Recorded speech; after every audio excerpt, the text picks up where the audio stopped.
They said it was only a notebook. Not heavy, not holy. A spine wrapped in downy white, the kind of molting that litters cloisters at the end of winter. The porter swore it drifted across the floor on its own, no breeze, no door ajar, just the slow slide of feather against stone until it stopped against my boot. I remember the way the feathers lay, slightly translucent, each barbule catching the lantern the way frost catches a dawn you're not ready for. I remember thinking, if angels molt, where do their memories go? What if the molt is not waste at all, but the first draft of a testimony no one asked for? Why would they shed what history refuses to wear? Who decides whether a feather is a fact or a sin? The old vault had the dust of unargued centuries. Papyrus slept in cedar boxes stamped with the pale ink of old abbots who believed labels outlive blood. Vellum curled under linen. Worm casings made gray drifts in the corners, like the ash from distant pyres. I loosened the cord of the feathered book. The knot slipped without resistance, as if 1,000 hands had tied and untied it, and each time the knot learned to anticipate mercy. The cover wasn't parchment. It felt more like skin that had once learned to be leaf-thin, strong, faintly oily, with the grain running not across but in small concentric eddies like the rings of an old tree. Feathers were stitched along the spine in 2 neat rows. The rachises sunk into slit channels lined with glue that smelled faintly of iron and rain. On some feathers, the barbs had fused. On others, they splayed like the parted hair of a child who has just woken from a nap. If I leaned close, the feathers made a sound. Not a whisper, not a warning. A sort of slow phoneme searching for a mouth. Papyrus makes a different sound from vellum when you turn it. Vellum sighs. Papyrus rasps. This book rasped at first, and then sighed, as if the feather had taught the plant to pretend it had been animal all along. The first page bore no number, only a blot in the upper margin, circular, mesmeric, a tea dish of sepia that, under light, resolved into thousands of tiny points like unfurled spores. Iron gall ink ages into a brown that is not rust but a cousin of rust with better posture. This was that brown. The script unrolled across the fibers with the exquisite impatience of someone forced to tell the truth syllable by syllable. Greek ghosted under Latin. A Coptic ligature perched in the lintel of a paragraph, like a swallow daring the nave. The scribe had a habit of leaving the final letter of a line hanging over the edge of the margin by a hair's width, like a foot testing water. I saw knife marks, where a corrector had scraped a word back to the pale rawness of papyrus, but the word had refused to die. In a shallow, oblique light, my lantern held low like a conspirator, the ghost stroke gleamed. Words were alive, even after the knife, even under the scribe who thought he owned them, even under the seal of a church that thinks a seal is a second death. The porter cleared his throat. I forgot to breathe. I read the first sentence without reading it, the way you drink when you're thirsty and only later realize you've emptied the jug. It spoke of a ledger once kept by beings who do not sleep or who sleep with one eye open, and how each entry was a feather plucked at the edge of a fall, not the fall of a rebel, but the fall of a memory from the body of the world. Not all who fall are wicked. Not all who fly are good. Memory was immortality, the sentence said, quiet as a prayer said behind the hand. And immortality was an indictment, because what endures accuses what pretends to end it. What if the world keeps minutes of our forgetting? Why would an institution that lives by remembrance fear a book that remembers too much? Who decides which remembrances are the mortar of the cathedral, and which are the hairline cracks? I turned the page and touched history's throat. Hair, from a monk's brush, had embedded itself in the ink along a descender. It arced like a river mouth, and I could taste the tannins in the air, that after-rain tang of oak gall and vitriol. The scribe had written on papyrus that had been sized with gluten and polished with a smooth stone until the fibers agreed to lie down like a field after harvest. In the inside margin, I noted pinholes, ruling pricks, 2 per folio, perfect triangles, a geometry of obedience. But the text wandered. A line broke where no breath belonged. A feather had been stitched across the break, like a bandage or a hinge. When I brushed it, the cut letters trembled and closed their gap. The prayer mended itself. I did not move again for a long time. Across the room, the cataloger was making an inventory of a trunk of minor relics. A chipped ampulla, a brass seal ring with its bezel worn to an indecisive oval, a length of waxed thread, with a knot so patient it might be a virtue. He muttered names in Latin like an old man counting sheep. I kept reading. The second folio spoke of a woman in Alexandria whose job had been to collect the names of the newly forgotten. She wore a linen veil stiff with salt from the sea breezes, and her stylus left a fine raised ridge where her hand pressed too long on the same letter.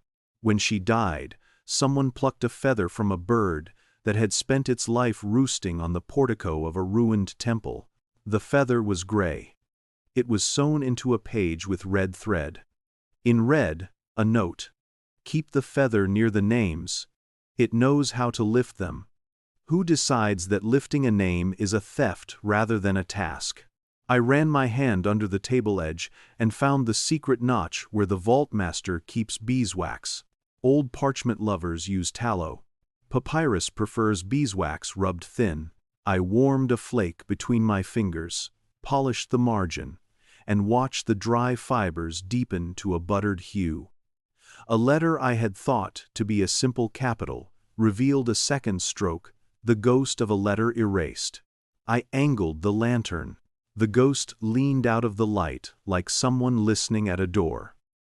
What if the erased confidences are only asleep? Why would they sleep so close to waking? The ledger of the fallen named things that were not people, a city wall that forgot why it had been built, a fig tree that forgot how to fruit, a song that forgot its last word, and with the forgetting left lovers standing, hands extended, in an unfinished night. The scribe personified everything, as if grammar could rewind ruin. Words were alive. Memory was immortality. The refrain returned like the low bell in a wind. Some catalog notes lay tucked between folia, later hands in a later ink. A crabbed marginalium read, variant, angel leanings. Recommend removal. Then a sharp symbol, a scribe's angry star. I recognized 2 hands there, a cautious librarian and a censor. The first sees, the second subtracts. Who decides? Subtraction is safer than addition. Why would safety be so eager to pick up a knife? I reached the page that would later be called the page 0, though it lay after 2 numbered leaves and before 3 that refused to declare themselves. It was unnumbered because it wanted nothing to do with arithmetic. The page was a field of glyphs, hairline fine, as if drawn with a needle dipped in tea. Tiny hermetic suns opened among Coptic knots. Hebrew letters, half-formed, like cocooned moths. A line of Latin that if read quickly promised solace, but if read slowly withdrew, word by word, as if embarrassed to be understood. At the lower corner, a feather's tip had broken off and was caught in the gum, a dark V like a bird crossing the margin on its way to somewhere the margin had never heard of. The vault door opened with the wheeze of a man who has caught a cold and refuses to admit it. 2 men came in, not monks and not scholars. Their boots remembered cavalry. Their hands remembered ink only by rumor. One carried a tin cylinder with a red cross painted on its side, the paint faintly glossy like a tongue. The other held a paper folded to the fourth, stamped with a seal deep enough to leave a welt if you pressed it to skin. I did not stand. One advantage of being a guest in a place that distrusts guests is that you learn to appear part of the furniture. I bowed my head over the ledger, as if the book were a rosary and I were too old to count. "Which volume?" the taller one asked. "The inventory says," the cataloger shuffled his folios. "Codex Plumerum, a local title, a joke, perhaps. Feathers." His voice made feathers sound like a confession. "Seal it," said the shorter man. "Temporary custody. Commissariat requests review for irregularities." He smiled apologetically at the word irregularities, as if it were a harmless rash on a baby. "Review meaning removal," the cataloger said, but not loudly. I raised my lantern, pretending to shield the flame. I let the light rake across the page 0. The hermetic suns woke like old eyes. The feather fragments glowed as if a quiet moon had found them. The taller man stepped closer. His boots scuffed the dust. His fingertips hovered, knowing they should not touch and wanting to anyway. "What if," I whispered, as if I were reading, "what if the ink lifts when you breathe on it and refuses to land on your label?" The shorter one frowned. "Why would a feather not be an index?" I continued. "If what it points to is a fall you have not had." The tall one looked at me as if I had politely insulted his lineage. "Who decides," I asked the page, "when memory ceases to be a mother and becomes a threat?" "Sir," the shorter man said, "we don't have time." They brought the tin cylinder close. I smelled clove oil and alum. Deacidification has a scent of chemistry trying to talk its way into a sacristy. The cylinder's mouth yawned like an amphora for embalming. I closed the ledger, not hard, not gently, and heard the soft sibilance of the feathers aligning. The book seemed to exhale. I slid it into a wrapper of linen that had been used for previous exiles. The linen had a stain shaped like a small continent. I wondered which library had gone to see there, and never returned. "Temporary," the tall man repeated, "because repetition convinces paper." The cataloger dutifully wrote temp. And then, in a smaller hand, "God help us when temp becomes always." He did not sign his name. I did not ask for it. Names are nets. Nets are for catching fish and men. We carried the cylinder to the door. The porter crossed himself. The key turned. The vault accepted that doors are theater. We walked under a painting of a martyr holding his own head like a loaf of bread. He did not look surprised to be edible. Outside, the winter had discovered how to be intimate. The sky lay low. The city gathered its walls around itself the way an old soldier gathers his cloak. At the commissariat office, a lamp burned the color of an old bruise. The clerk at the desk had a face like a clean ledger. Margins wide, entries in a tidy hand, errors erased with a love that left no scar. He stamped the paper. The stamp said to any future reader that men had done what men do when something frightens them and they cannot say why. The tin cylinder sat on the table, where a cunning draught turned the pages of the day's register by itself. We signed. They nodded. I carried the cylinder back toward the vault because they said the vault was safer than their office, and because fear makes institutions generous for all the wrong reasons. In the corridor, a draft lifted the paper label we had tied to the cylinder's handle. The label flapped like a moth trying to return to fire. I laid my hand on the tin. It was warm. That was wrong. Metal in that corridor is always cold, hoarding the winter.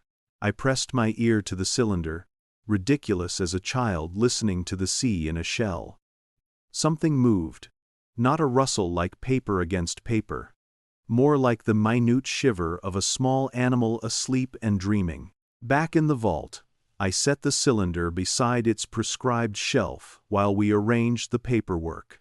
The cataloger whispered a prayer to St. Jerome that was really an apology.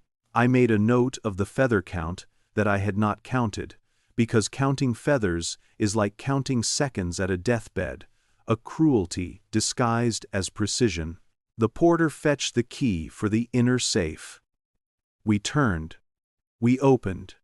We reached. The cylinder was light, lighter than a lie told to a child. I unscrewed the cap in a draught that should not have been there, and felt the ghost of a feather brush my wrist. The cylinder was empty. Not empty like a cup waiting for water. Empty like a grave after a jailbreak. The linen wrapper lay folded like a garment someone had outgrown. A small slick on the inside of the tin smelled of clove oil and something older, something like the breath behind a word. The cataloger put his hand on the table and left it there as if the table were a friend who might bolt. What if it learned the shape of its cage? I said, and then let itself be poured out through an opening we cannot see. The porter made a sound. I have only ever heard from animals in snares. Why would a book choose to escape rather than endure our questions? I asked, to keep the room from breaking. Who decides, the cataloger asked the floor, whether an absence is theft or miracle? We searched. You do not search a vault. You perform the idea of searching because the vault is always already searched by the habits that keep it clean. We opened boxes we knew did not contain birds. We put our faces into cloth that smelled of other centuries and came away with the taste of linen threads like old bread. We tapped the walls with knuckles the vault had taught to be discreet. We said each other's names in quiet voices so we would not grow lonely. The cylinder held a gift. At the bottom, wedged in the slight seam where tin refuses to be perfect, a fragment of rachis had lodged. I pried it free, with a knife meant for lifting seals. The fragment was dull brown, and very nearly nothing. Under the lens, a faint sheen ran along it, a rainbow so narrow it was more a rumor than a fact. I touched the tip to my tongue. It tasted of lamp smoke, and a word I had once meant to say to my mother and never said. I placed the fragment on a sheet of laid paper. It lay still for a heartbeat, and then rolled half the width of its length. I breathed on it. It did not move again. The cataloger wrote the emptiness into the book of holdings. Transferred, received, inspected, missing. Each verb was a stage of grief. He stopped after missing, and looked at me with the awful, saintly patience of a man watching the sea reclaim a boat. Temporary, I said. Always, he said. We did not tell the commissariat at once, not because we are cowards, but because we are cowards in a particular way. We love books more than we love our reputations, and thus postpone the conversations that hurt both.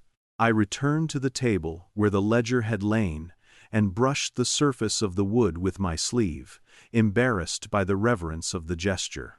A faint print remained where the feathers had rested, a stipple of down pressed into wax. The print pulsed in the lamp's flicker. No, not pulsed. That was my pulse, returned to me by a surface that had been touched by a silence that understood me. The cataloger fetched a kit, a small bottle of lemon water to bring up iron gall shadows, a folded square of vellum for blotting, a sad brush whose bristles separated like friends who have argued and agreed never to speak of it. I painted a line of lemon across the table in a narrow arc. The wood darkened, and in the arc's curve the outline of a sentence appeared, as faint as a scar under summer light. Not ink, pressure. The ghost of a hand moving under the feather. The phrase rose in both Latin and a language that kissed at the edges of Latin the way a lover kisses at the edges of a wound. In either tongue it said, "We are not lost, we are returning by another road." At night you hear books. Anyone who keeps a library knows this. It is not mice. It is not the wind. It is the small rearrangements of time as the pages exhale and inhale discrepancies they have learned from us. That night, I slept on the bench in the reading room, because the porter would not leave and I could not keep him company without failing at the same resolve. I woke twice, to the soft shock of a feather brushing the edge of a dream, as if a wing had checked my temperature. I woke a third time to a sound like chalk being written under water. I lit the lamp with hands that had not yet practiced this new kind of fear. The coin-sized blot on the first page, the tea dish of sepia I had admired, was no longer alone. Beside it, a second blot sat, paler, like a moon washed thin by its own desire. On the paper where I had laid the rachis, a new letter had appeared, thin as a hair. A serif that did not yet know which letter it wanted to be. I moved my lamp left, then right, as a man showing a shy child the way into a room where no one will laugh. The serif lengthened. It became the tail of a Q. The Q sought its U and found it. Quid. The question waited without a question mark, which is the bravest way to ask anything. What if the ledger never left, but learned a better way to be here? Why would it accept a tin womb when the world is a larger, stranger container? Who decides what counts as presence when the alphabet itself is ambulatory? I lay the rachis on the blot of sepia. It drank. Not a metaphor. The feather drank. The blot's edge drew in, like lips wetted. A thread of color ran down the rachis in both directions. When it reached the split tip, it made a sound like the first true word a child says to a mother who has waited 3 long years for that syllable and a place to sit while it happens. Not every miracle wants a witness, and I would not call it a miracle. I would call it a competence books rarely flaunt. The skins we bind remember fields and weather. The fibers we flatten remember rain. The inks we grind remember bark and gall, and the sap of trees, and the bite of iron. Why should feathers do less? A quill is a weapon when it is wet. A feather is an archive when it is not. Words were alive. The room smelled suddenly of salt. I remembered a shoreline where I had once broken an oath to never leave anyone waiting. Memory was immortality, and immortality was unsparing. The morning we filed the formal notice, the commissariat men read it with the untroubled faces of men who have given themselves permission to trust only paper. They looked at the empty cylinder. They looked at us. The shorter man turned the tin over and tapped it with his nail. "Misfiled," he said. "It will turn up, temporarily." The tall one said, "Just to make grammar feel useful." I took them back to the vault. The table was clean. The lemon line had faded to a pale crescent. The cataloger opened a cedar box at random to show that we were cooperative. Inside lay a papyrus roll in a glass sleeve. The glass showed a fine bloom from humidity that had learned to be shy. We wiped it with evaporated alcohol. The papyrus unrolled like a man in a narrow bed. The first lines described a census of birds living inside a ruined abbey, their nests indexed by a boy with a gold tooth. A feather had been glued on the outer turn. We had not seen it before. It was small, dull. From a bird that does not write poems. The glue was fresh. It would have left a fingerprint if I had been less careful. "What catalog number?" the shorter man asked. "We haven't given it one," the cataloger said. "Everything has a number," the tall one said. "Not the shoreline," I said, before I could help myself. "Not the first night any of us slept without being afraid of the dark. They took their cylinder, and their forms, and their confidence, and left us to the vault, which is the only charity hard rooms offer. Saturday. The feather on the papyrus did not move. When I leaned in, the glass fogged, and a pair of letters crawled, a tiny thing any man would blame on breath. The letters resolved into a mark we recognized from the ledger, a small sign that looked like a gate ajar. On the roll's margin, In an ink fainter than thirst, a note. The gate opens where pages touch. What if the ledger had never been a single object but a habit? Why would a habit not migrate from leaf to leaf, the way a melody migrates from mouth to mouth? Who decides whether migration is theft or grace? We took stock. We made a ledger of the ledger's echoes, a vellum strip bound into a codex of sermons in a hand different from the main text, full of small whiskery capitals that looked like mice standing on their hind legs to peer over a fence. A slip of linen between two glossaries, smelling of cloves and frankincense, as if it had worked the apothecary shift. A feather caught in the hinge of a clamshell binding with purple threads that once believed purple could out-argue blood. Everywhere, small survivals, little annexes. The ledger had learned our habit of making margins and colonized them with a tenderness that was not conquest but a refusal to die in one place when it could live in many. The cataloger took out the supply of isinglass we used to lift brittle fragments and laid a film of it over a stain on the table we had missed. When he peeled it away, a dusting of ink came with it. Not enough to name, enough to prove. We lifted a rubbing from the feather print, a soft fern-gray impression. Under angled light, the impression showed that each barb had a minuscule serration like the teeth of a zipper.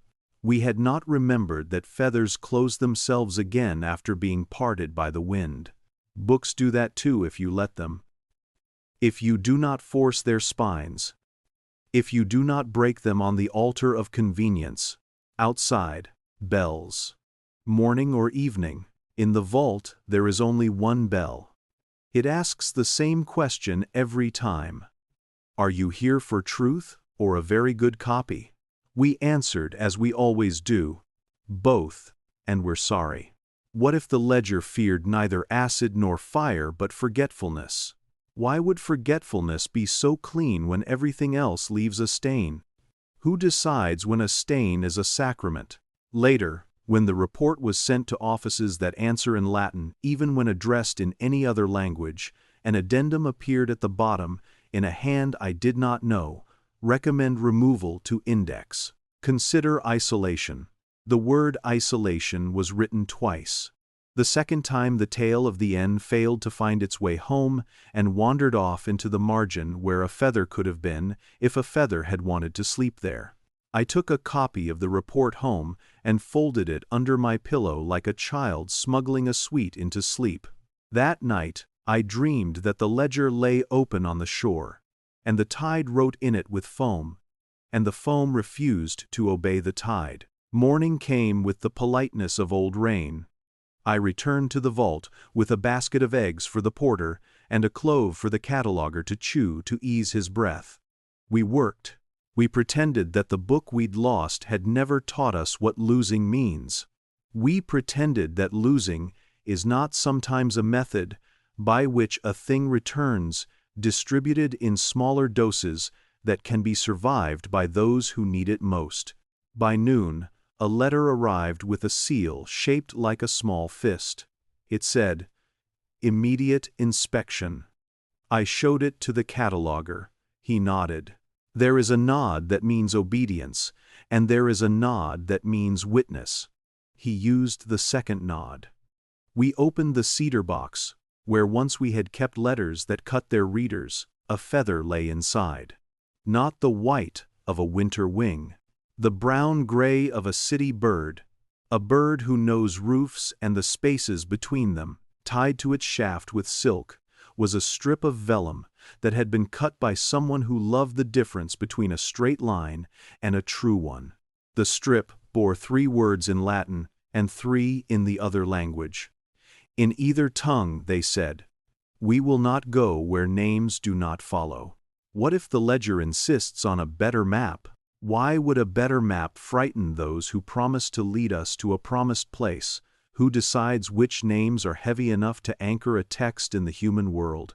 Afternoon caved into evening the way a lung caves around air. The inspection did not come. The men with horse-remembering boots were interrupted by a bureaucracy elsewhere that feared it was not feared enough. We sat with the feather and the strip of vellum and the sense that we were not alone, not haunted, accompanied by something that had decided to trust us against its better judgment. I opened an atlas of the sky from a century when comets were still believed to be opinions. Someone had added a 13th sign to the ring. Not named, only outlined in a broken line, like the idea of a doorway. I folded the atlas so the doorway lay under the feather. The feather lay still, and then, in a small, almost discreet motion, it turned until its vane aligned with the doorway's broken line. I did not breathe. The porter leaned, his shadow wandering over the page like a patient animal. The feather's tip touched the line, and a flake of gilt rose from the map as delicately as a memory rising from a table where someone had thought it was safe to cry. What if the 13th sign is not a sign, but a verb? Why would an institution built on nouns be afraid of a verb that opens? Who decides when opening is treason? We wrote none of this in any official record. The record announced emptiness. Our margins announced the rest. A ledger is a moral instrument or it is nothing. The feather had chosen the moral reinforcement of margins. It threaded itself through our days. It visited the cataloger's pocket a moment longer than the cataloger preferred to be close to any living thing. It slept in the hollow of the porter's prayer book, and left there a soft indentation like a kiss that learned to be careful. It hovered in the air, where the tin cylinder had been. Not literal hovering, not the insult we pay to the miraculous when we make it loud. A hovering of attention, a readiness, a pressure on the page, where someone would soon write, received, and then missing, and then cross both out, because the words were wrong. Night returned. We do not own many. They come on loan and we mark them up with pencil we hope will erase. I set my head on my arms on the table and listened to the vault, thinking. It thought in the creaks of wood that has chosen the climate it prefers over the one the architect intended. It thought in the expansion and contraction of glue learning to breathe again. It thought in the tiny tick of booklease who, for all their appetite, do not eat words. Only the paste that pretends to hold words in place. I thought of the ledger. I thought of the phrase from page 0 that had not wanted arithmetic. I thought of the woman in Alexandria with salt in her veil, and a job that sounded like a blessing until you tried to do it. I woke before the bells to a hand on my shoulder. The porter stood there with a face like a page where the ink has run. He said nothing. He did not need to. We went to the cedar box. He lifted the lid the way a father lifts a blanket when he knows his child is hiding beneath and pretending to be asleep. On the bottom of the box lay the ledger, not the ledger as we had known it. The feathers along the spine had multiplied and were smaller, like eyelashes on an eye that had decided to stay partly closed.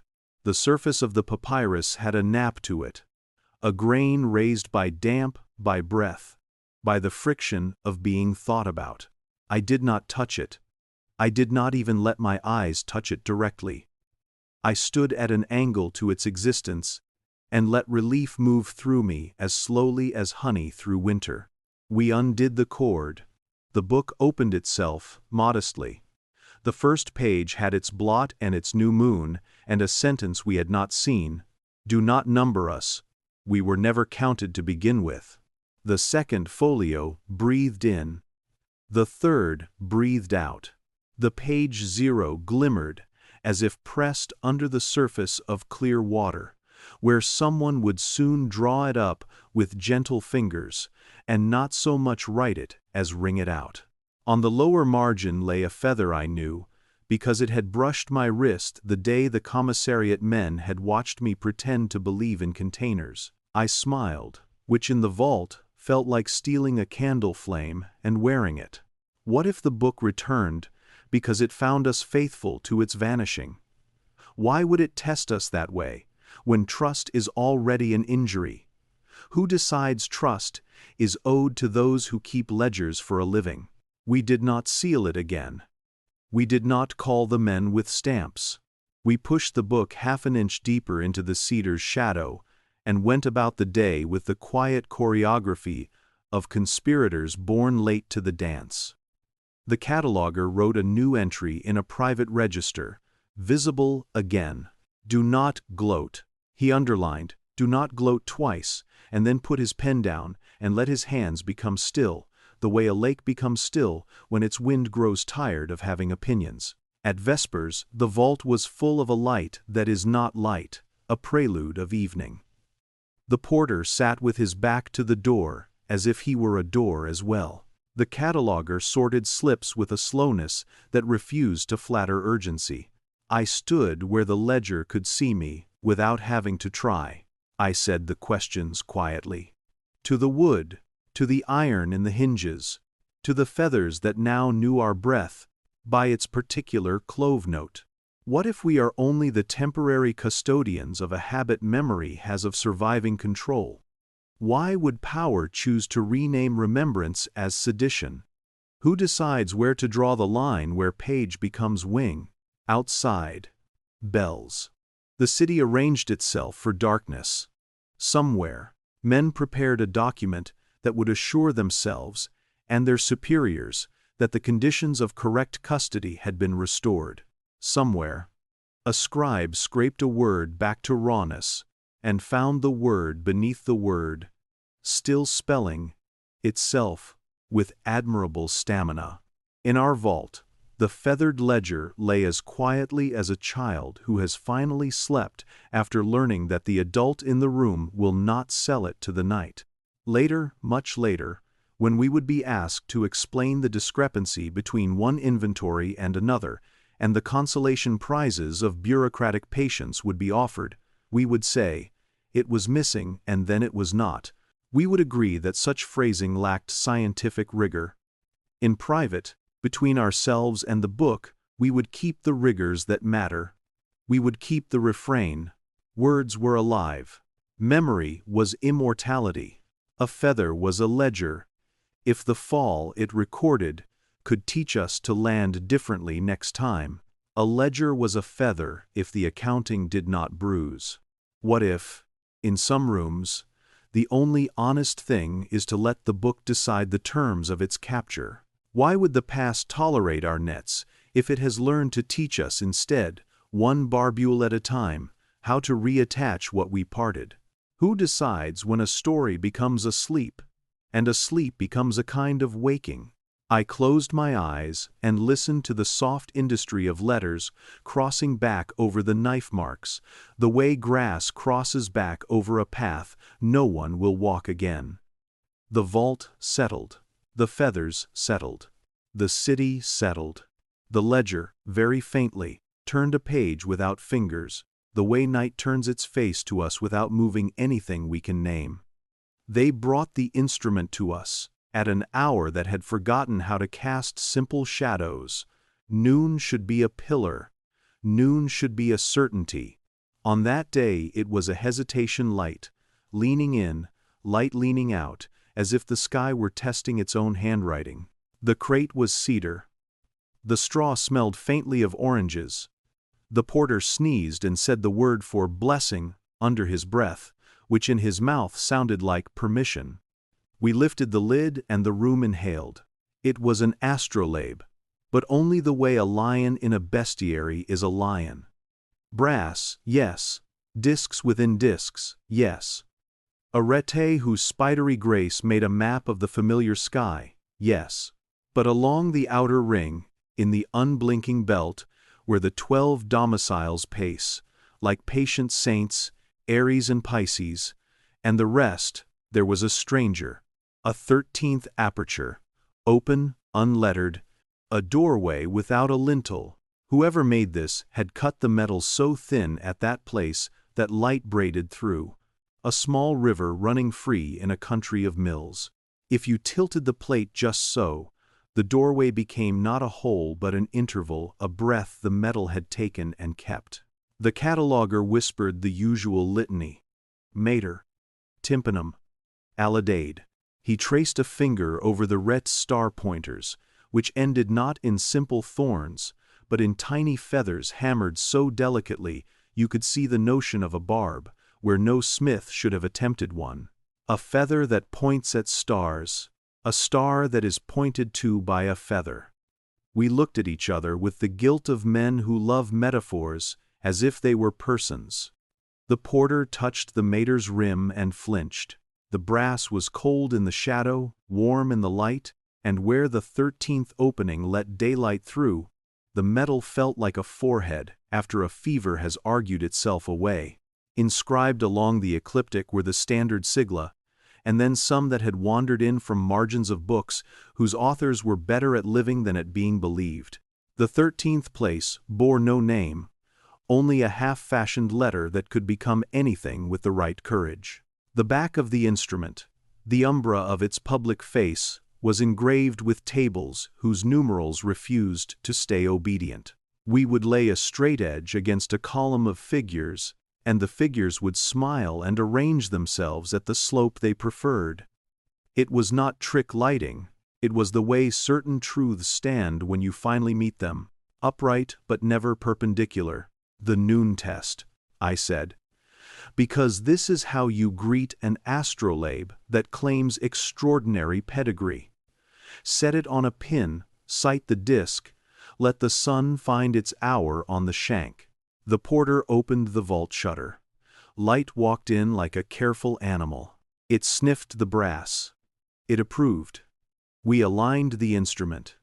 The alidade's vein caught a speck no bigger than a pearl. The cataloguer held his pencil at the meridian mark.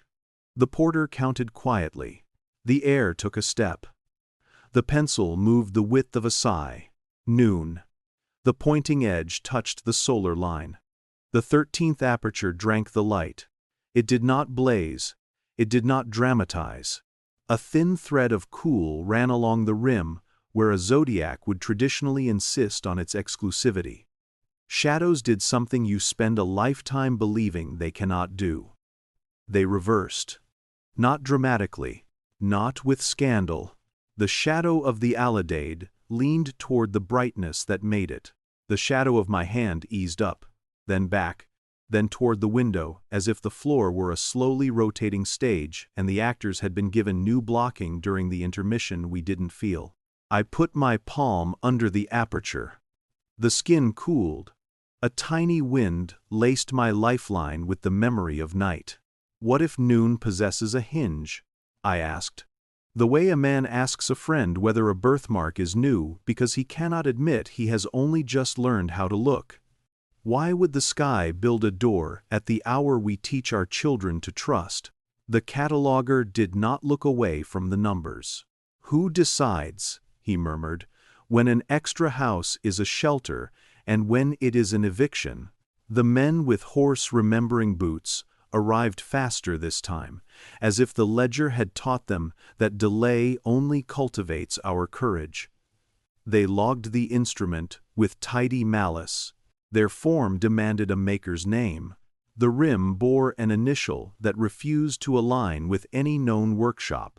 The shorter man wrote Octer Incertus in a script so confident it might have passed for omniscience.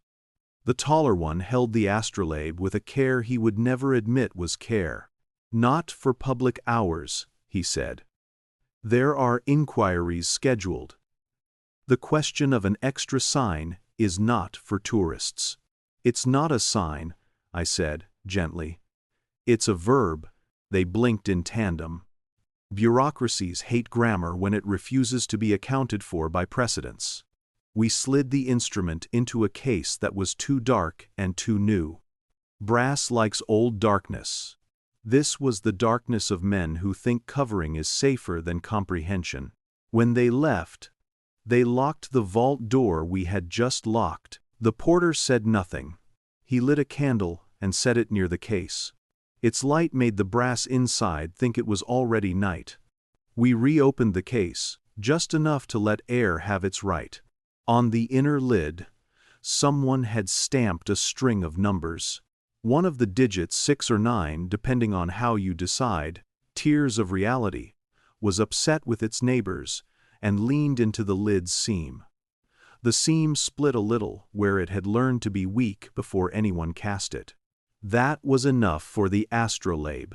It exhaled a draft into the room that smelled like shadow under fig leaves, and the mild iron wetness of a well at exactly the depth where a bucket takes a breath. We could not keep the commissariat at bay with a candle and sound philosophy. We did what all learned cowards do. We went to the companion materials, to the papers that accompany a dangerous artifact like a timid cloud that cannot bring itself to rain. The map lay rolled inside a tube lined with velvet that had seen better decades. The velvet shed. We coughed. We unrolled the chart over the table. It was star parchment, not ordinary painted vellum. A skin burnished until it wanted to be glass, then ruled in hairlines you could break only with an oath. The heavens were plotted in dots faint as pinpricks of milk. Between the dot clusters ran lines of a different ink phosphorescent, as if the drafter had dipped a sable brush into a jar that had caught moonlight and learned to store it. At the center of the planisphere, where astronomers stage their Arctic theater, a vine of greenish light drifted at rest. Around the ecliptic, 12 houses did what tradition expects. Some grimaced, some reclined, all pretended to be boundaries. Between Virgo and Libra, 2 neighbors who share a fence but not a temperament, the 13th place opened. It was not a blank. It was a hush. Under angled lamplight it glossed, then matte, the way a throat looks when someone decides whether to speak. The chart came with a small instruction in a hand that had learned to smuggle candor through formalities. Hold to noon, let it choose you. We looked at one another, as if anyone ever volunteers to be chosen by noon. The porter took the chart in both hands and stepped into the trapezoid of light the shutter admitted. The phosphorescent tracery brightened. The vine at the center stirred.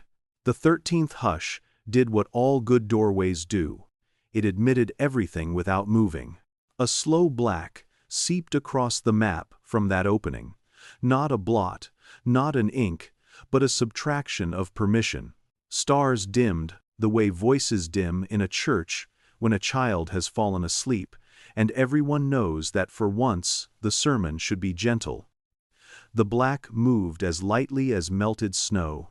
In a minute, the map had no stars at all. The chart looked like a window on a moonless well. The porter's hands trembled. We set the chart down. We breathed through the panic that loves to masquerade as analysis. Why would a sky go mute to tell us it remains?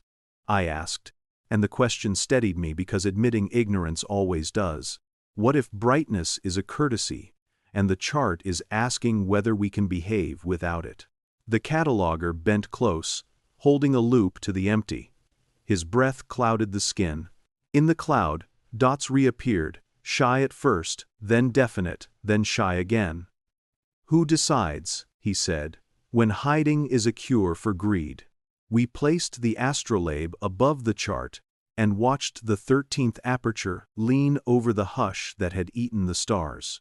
The brass chin and the parchment throat considered one another like old enemies who had fought for the same cause by mistake. Noon was nearly past. We tracked the last upright minute as it slipped into the afternoon's easy slant.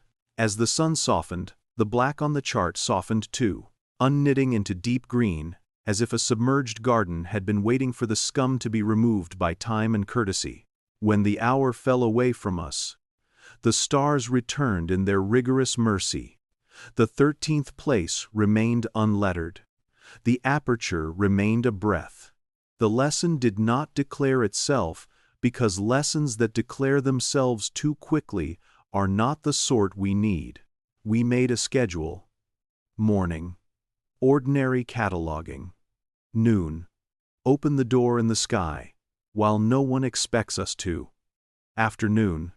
Listen to what the morning denies, and what the evening forgives. We spoke of this as if it were a plan. Plans relax fear. This pleased fear.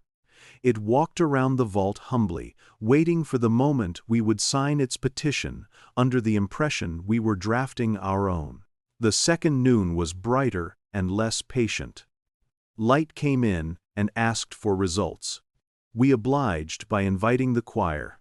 There is a closet in the lower sacristy crowded with old notation, parsimonious ink on long staves, square notes that act as if they have never heard of gravity. Among the rolls a single codex sulked, its edges frilled like a shawl worn to every funeral in a small town. The title page bore a formal announcement, Liturgia Zodiaci, and an informal warning, sing gently or be crushed by your own breath. The notation ran right to left in alternating phrases. Small fish of black swimming, upstream, then down, then upstream again. The text said holy things in ordinary Latin when read forward, and extraordinary things in ordinary Latin when read backward. Margins cautioned the choirmaster. Do not complete the figure. Leave 7 measures unvoiced, lest the rope tauten. A rope? Between what and what? We decided we were old enough to learn. We assembled 4 of the lay clerks whose voices could sit in a room without breaking it. They stood around the chart with the astrolabe above it like a halo someone had hired a surveyor to maintain. We selected a passage, expressly boring forward. The men sang it forward, and it was soothing in the way a mortar is soothing when it agrees to stand where you would put a wall. Then they sang it backward. The first inversion made the air lean. The second made the chart's vine stir. The third angled the shadow of the alidade toward the window again, noon blurring into a hinge without a bell. Stop before 7, I said, but a singer who loved music more than caution heard a cadence and tried to close it. The 7th reversal is a contagion. It persuades men that completion is a sacrament when it is sometimes an aggression. He landed the last note. The rope pulled, not a literal rope. A tautness you feel in the mouth when a word arrives before its consent, and your tongue must be its lawyer. The chart darkened from the 13th place outward again, faster this time, not a seep but a discipline. The astrolabe cooled 6 degrees, as if someone had poured noon down a drain. The choir fell silent in that way. Professional singers fall silent, a hush that still sounds like a chord, because their bodies never stop being instruments. Why would unfinishedness protect us? I asked. And the men stopped looking at the chart and began looking at their own hands. What if the 13th is not a house but a Sabbath, a rest that refuses to be filled? The cataloger nodded without nodding. Who decides, he said, when silence is obedience and when it is a strike? Ask Vatham Pons. He redound of the both. We tried again, slowly, letting the line open, then unopen, like gills in a forgiving tide. 6 reversals, then breath. 5, then nothing. 4, and the chart brightened like a relieved bruise. A simple principle made itself felt without pretension. The backward song unbinds the obvious. The forward song rebinds it without the knots that rub skin to sorrow. Read in alternation, the whole liturgy becomes a poultice for an hour. At the end of our second day of sorcery disguised as pedagogy, we returned the instrument to its case and the chart to its roll. The porter left a sprig of rosemary on the astrolabe's cloth, a foolishness that felt like wisdom. We went upstairs to the ordinary air where afternoon has a bakery and a quarrel. When we came back, there was a notice pinned to our door in the officious hand that announces decisions reached elsewhere. Temporarily, remove for harmonic assessment. This time, they did not bother to be paternal. They came with a square wooden box that had been cut from tight-grained wood and fitted with corners so honest they could have served in a homily. The lid had a lock that said, "We have learned more from thieves than from saints." The men did not take the chart. They took the astrolabe. The chart lay as still as a pond, trying not to be implicated by a thrown stone. "We will test the instrument for occult alignments," the shorter one said, as if instruments were guilty by innate inclination. "There is a reputation to be kept." He looked at me the way men look at dogs who read too much. "The public must not be confused about noon."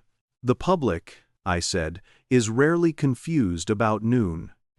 It is institutions that get vertigo at the top of the day."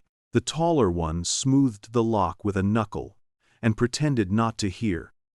They left with their honest box and the dishonest assumption that honesty is a material property rather than an intention. We returned to the chart, because the chart is a kind of person when everyone else is being a kind of rule. I brought the lamp close. The phosphorescent lines acknowledged the flame with a courtesy that did not flatter. The 13th opening held its hush, like a cloister holds its bees. We did what the small instruction had prescribed, and what the small instruction had meant, two different tasks that become one only if you are lucky. We let it choose us. The cataloger's shadow touched the hush. It reddened slightly, as if embarrassed to be seen without its object. The vine at the planisphere's center flexed. The 12 houses leaned in to hear a rumor they had decided was beneath them. The porter whispered a single tone, not a note, a tone, that fundamental column on which all songs hang their laundry. The hush brightened as if a thought had been thought, but the thought was not ours. On the hush itself, lines appeared. Not phosphorescent like the rest, ink the color of old wheat, a diagram without a legend, circles that refused to be concentric, a small sigil, the same uncommitted letter we had seen on the astrolabe's rim, repeated at the corners, as if in lieu of a prayer. The diagram lasted as long as 2 blinks. Then the hush returned to being a door that keeps its dignity by failing to be a wall. What if maps sometimes write on themselves when they are tired of being misread? I asked, and we all laughed, not because it was funny but because laughter is the only solvent for fear that does not demand repayment with interest. Why would the gate draw a plan of its hinges? The porter shook his head slowly. "Who decides?" he said. "Which eyes get the full minute?" We could not keep the astrolabe from its interrogators, but we could keep the liturgy from being embalmed. We copied it. Not outright. We made a reader's copy, a scholar's copy, a coward's copy, a copy slipped into a hymnal as a bookmark for a psalm that never quite forgives its author for being alive. We taught 2 lines to the lay clerks, who sing slowly enough to confuse spite. We told them the 7th reversal was a hole in the floor. They believed us because they like their ankles. We asked the sacristan for leave to clean the old music closet. He agreed. Tidiness is a virtue that burns no one at the stake. We reshelved the codex at the back, turned around, its spine invisible from the aisle. Anyone too lazy to reach for it did not deserve it. Anyone who needed it would know that laziness is expensive. That night, the chart blacked itself entirely and stayed that way. We had not sung, we had not held it to noon. It had chosen itself. We set the lamp behind it, and the parchment drank the fire until the room dimmed to a depth that made even our names seem like new wine poured into old vows. We sat with the dark as if it were an honored guest and not a test. After an hour, a single star came back. Not the pole. Not a bright courtier. A small thing, low in a house seldom praised. It pulsed like a reluctant truth.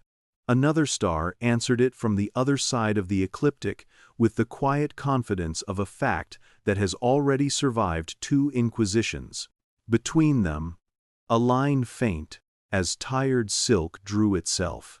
It bowed to the hush in the 13th place, and then forgot to vanish. When we turned away for a breath, the line had become a feather. Not drawn. Pressed. The barbules lay so close we could not see the distance between them, because there was no distance of the sort eyes can name. It was the ledger's script done in geometry.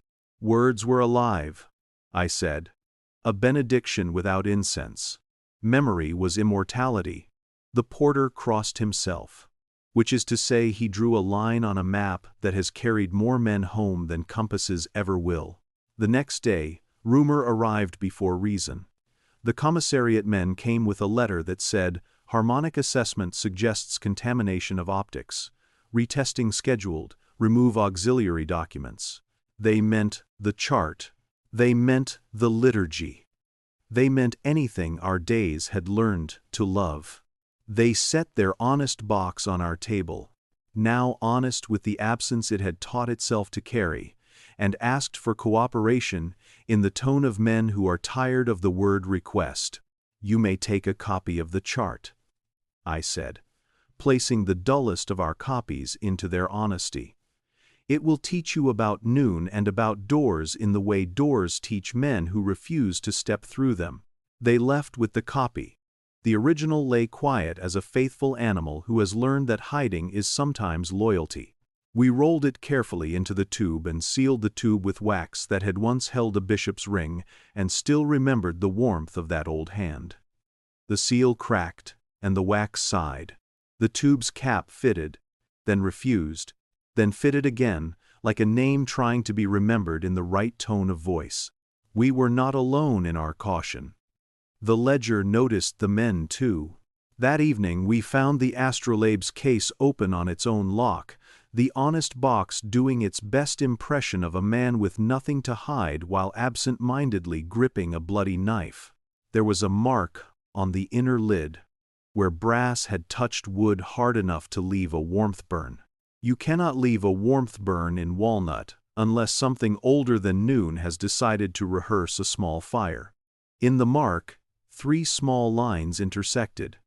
Not a star, not a feather, the triple cut that letter carvers use when they are tired of being told their work is decoration. It looked exactly like the tiny sigil along the chart's hush. I set my fingertip in the cut. It felt like the moment a door begins to consider you kindly. Why would an object take risks on our behalf? I asked. And the question embarrassed me. Because the answer is too simple. Because we had taken risks on its behalf, and debts tend to travel in both directions among the living. What if the only pact that matters is the one made between memory and the hands that keep it from being punished? The cataloger closed the box with a tenderness that domesticates courage. Who decides, he said, how much night to allow a noon? Days spiraled, as days do when you hook them to a thought so deep it deletes the calendar. We learned the astrolabe's preferred posture. We learned the chart's polite ways of saying no. We learned that the liturgy's 7th backward phrase will keep you awake if you survive it, not with terror, but with a brightness that has forgotten how to sleep. We learned to stop one step before the rope pulls. The commissariat tried to audit our learning. They surprised us twice. The first time, they came at 1:45 and found nothing but a tidy table and a stack of forms that wanted to be finished. The second time, they discovered the porter at the shutter, with his back set the way a man's back sets when he holds a door closed, not with strength, but with love. They asked their usual questions. We offered our usual inexactitudes. They logged a notation. Staff non-compliance, masked as courtesy. It looked good on paper. On skin it would be a bruise. We did not argue. We waited. Noon came like a verdict. The room cooled. The alidade, wherever it lay inside its box, remembered the hand that had stroked it into honesty. The chart in its tube warmed. We put our palms to the wood and felt the slow transfer of certainty. The choir, who had been mopping steps with a religiosity that can be bought for neither coin nor doctrine, began quietly to hum the backward line. 4 reversals. 3, 2, rest. The air made the small, wordless sound a mother makes when her child has turned over by himself at last. On an afternoon we will always remember as a hinge, a small boy came in with the sacristan to deliver a packet of candles and the grin of children who want to touch old things without hurting them. He saw the chart's tube, stroked its grain as if it might purr, and asked, without cheek, "Is that the map that goes dark when you ask it to be brave?" We looked at the sacristan. He shrugged. Rumor does not care about locks. "It is," I said, "and it brightens again when men remember to leave a song unfinished." He nodded as if I had told him a story about bread. He set the candles on the table and, before the sacristan could scold him, placed his small hand flat over the spot where the tube's cap met the lip. He whispered something I could not catch. The tube cooled and then stopped being cool in the same lovely way a hand stops being a stranger when it is finally held. The boy withdrew his palm. On his skin lay a blush in the shape of a feather. Not a burn, not a stain, a blush. It faded. He smiled. He would forget this in the way children forget the days that hold them upright for years. "Who decides?" he asked, serious beyond his shoes, "when we are ready to keep a door open?" "Not us," I said, "but maybe us." The sacristan had the sense to say nothing. They left. The room learned a new temperature, the kind that comes when hope rehearses discreetly. We carried the tube and the honest box and the dishonest confidence to the inner safe. We did not lock the safe. Locks are good for property and bad for persons. We closed the safe like a well, with a lid that expects a rope and a bucket and the industrious thirst of a community. We went upstairs to the bakery because bread teaches courage in portions men can digest. When we came back, the safe was undisturbed. The tube lay where we had left it. The box sat like a stool, pretending to be a throne, but in the corner of the room, a line of sunlight had found a particle of dust and, in finding it, had written the 13th sigil on the air. The feather blush crossed it, both lines agreeing to share a crossing without insisting on priority. It lasted the length of a mercy. It was enough. That night, the star chart did not blacken. It did not shine. It rested.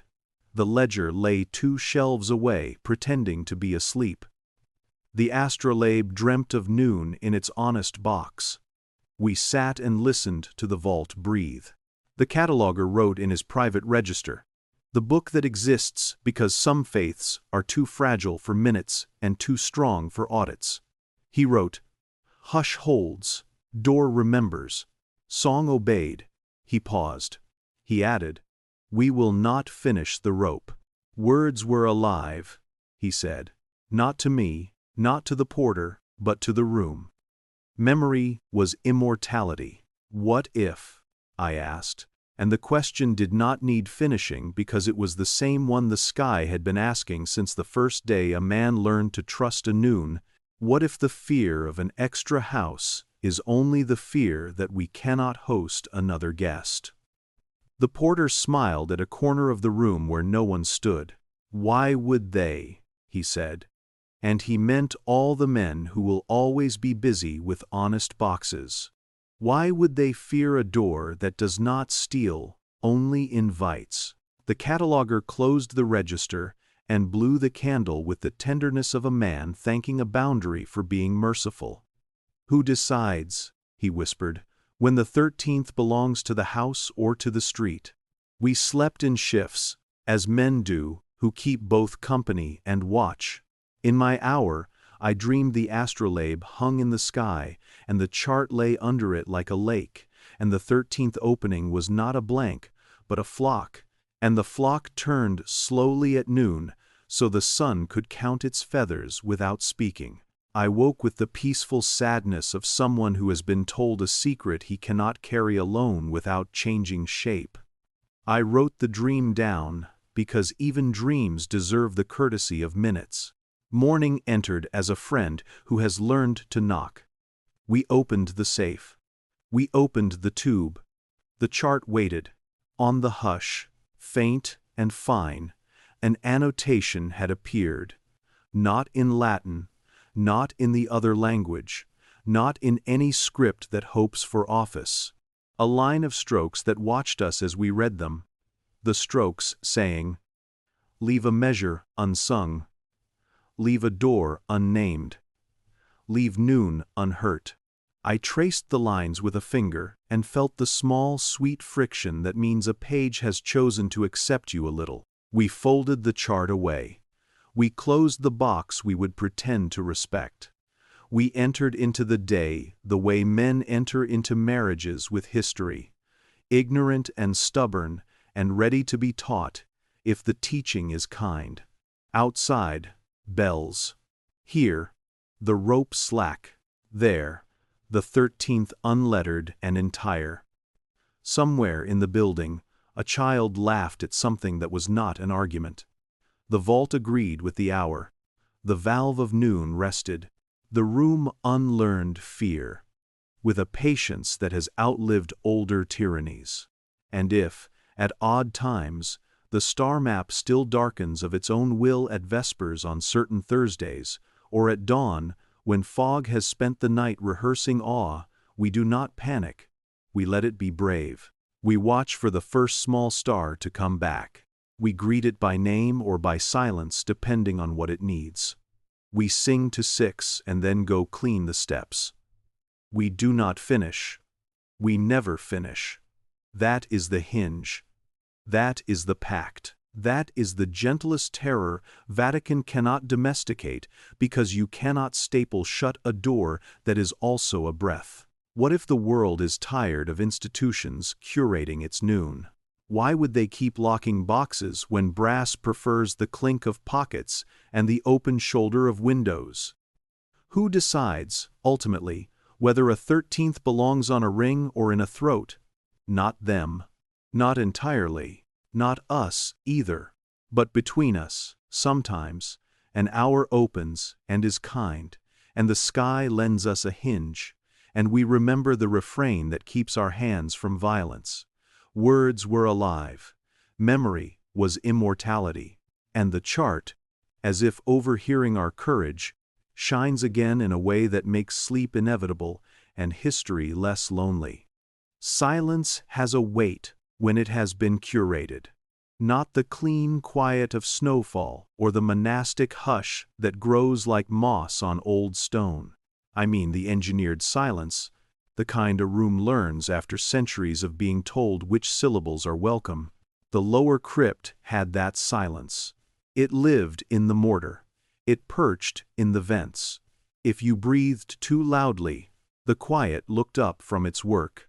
We went there because a carpenter heard a hinge cough behind a wall that has never admitted an opening. He was repairing a choir stall and set his mallet against the wainscot while he wiped his brow. The mallet rolled. No slope, no cause. Just a patient roll, as if wood had remembered a river. It tapped the panel. Hollow. He tapped the next. Stone. He tapped again. Middle of the middle. A cough, small and polite. The way doors clear their throats when they have been demoted to walls. We sent for tools that pretend to respect secrets. No crowbars. No chisels with the arrogance of daylight. We brought thin blades and an old key without a lock. The porter held a lantern close and whispered a line from a psalm about mouths being opened. It was an accident, he said, that those were the words in his mouth. Accidents are a slow theology. Behind the panel waited a niche big enough for 3 reliquaries to quarrel over. In it stood one thing, only a statue in olive wood, not much taller than a boy on the brink of his first disobedience. The face was serene in the way serenity can be a kind of slyness. The lips met. The carver had given them the suggestion of softness, a kindness to future kisses that would never arrive. The mouth was a seam delicate, exact. A seam is a promise if you know how to listen. It was not a saint we recognized. Or rather, it was an older kindness, wearing a saint's posture. A figure in simple robes, one hand to the chest, the other extended, with the smallest vacancy between thumb and forefinger, as if it were waiting for a tool that had wandered off in history and might return if called by the right name. Beneath the chin, a line barely thicker than a hair. We bent close. There, inside, darkness. Not the lump of solid wood. A cavity. A mouth sealed by decision, not by nature. Opening of the mouth, the cataloger said, and viewed his own courage with skepticism. Egypt knew it. We baptized it a dozen ways and mislaid the 13th. The furs, the ritual as the ancients practiced it, is not complicated if you can bear its gentleness. A blade touches lips. A breath is invited back to work. A dead thing is persuaded to accept a verb. In this Christianized version, the blade is a little cross on a short haft of bone. The handle bears a notch where a finger does not fit unless it is ready. In the niche's dust lay that tool, the bone smooth, the cross head stained as if it had been kissed badly by fire or by mouths. The notch welcomed my forefinger with the accuracy of an old ring that remembers its first hand. Not here, the porter whispered. Not without asking. He didn't mean us. He meant the room. We waited, because waiting turns men into instruments better than any consecration. The crypt listened. The lantern flame considered its duties. A chill drew itself around our ankles, with the sobriety of a clerk behind on his copying. I touched the seam. The wood was warm, the way old wood is warm by patience, not by temperature. I made the cross remember its work. The notch bit my nail, and the little cross became a key that did not insult locks. I lifted the cross and rested its edge against the lips that were not lips. The first touch is always a treason to someone. The line between reverence and fear is a thread we all learn to walk, or we never learn to walk anything. I pressed, not hard, not softly. The seam unstitched. It did not gape, it received. The mouth, no metaphor, opened, not wide. The width of a vow that hears itself for the first time. Inside lay a slug of dark metal, not gold, not iron lead, shaped like a small heavy word. On it, a prayer. Letters incised so shallow they were almost a blush. Latin. But the grammar bent, like light in water near a shore that knows how to tell the truth without hurting anyone. The prayer was not to wake the dead. The prayer was to wake the silence.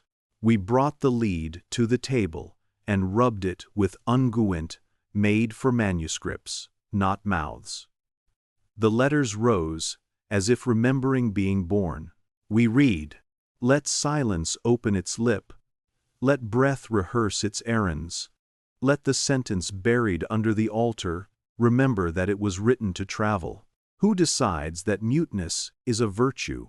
Why would a church that administers breath fear a tool that asks breath to do its oldest task?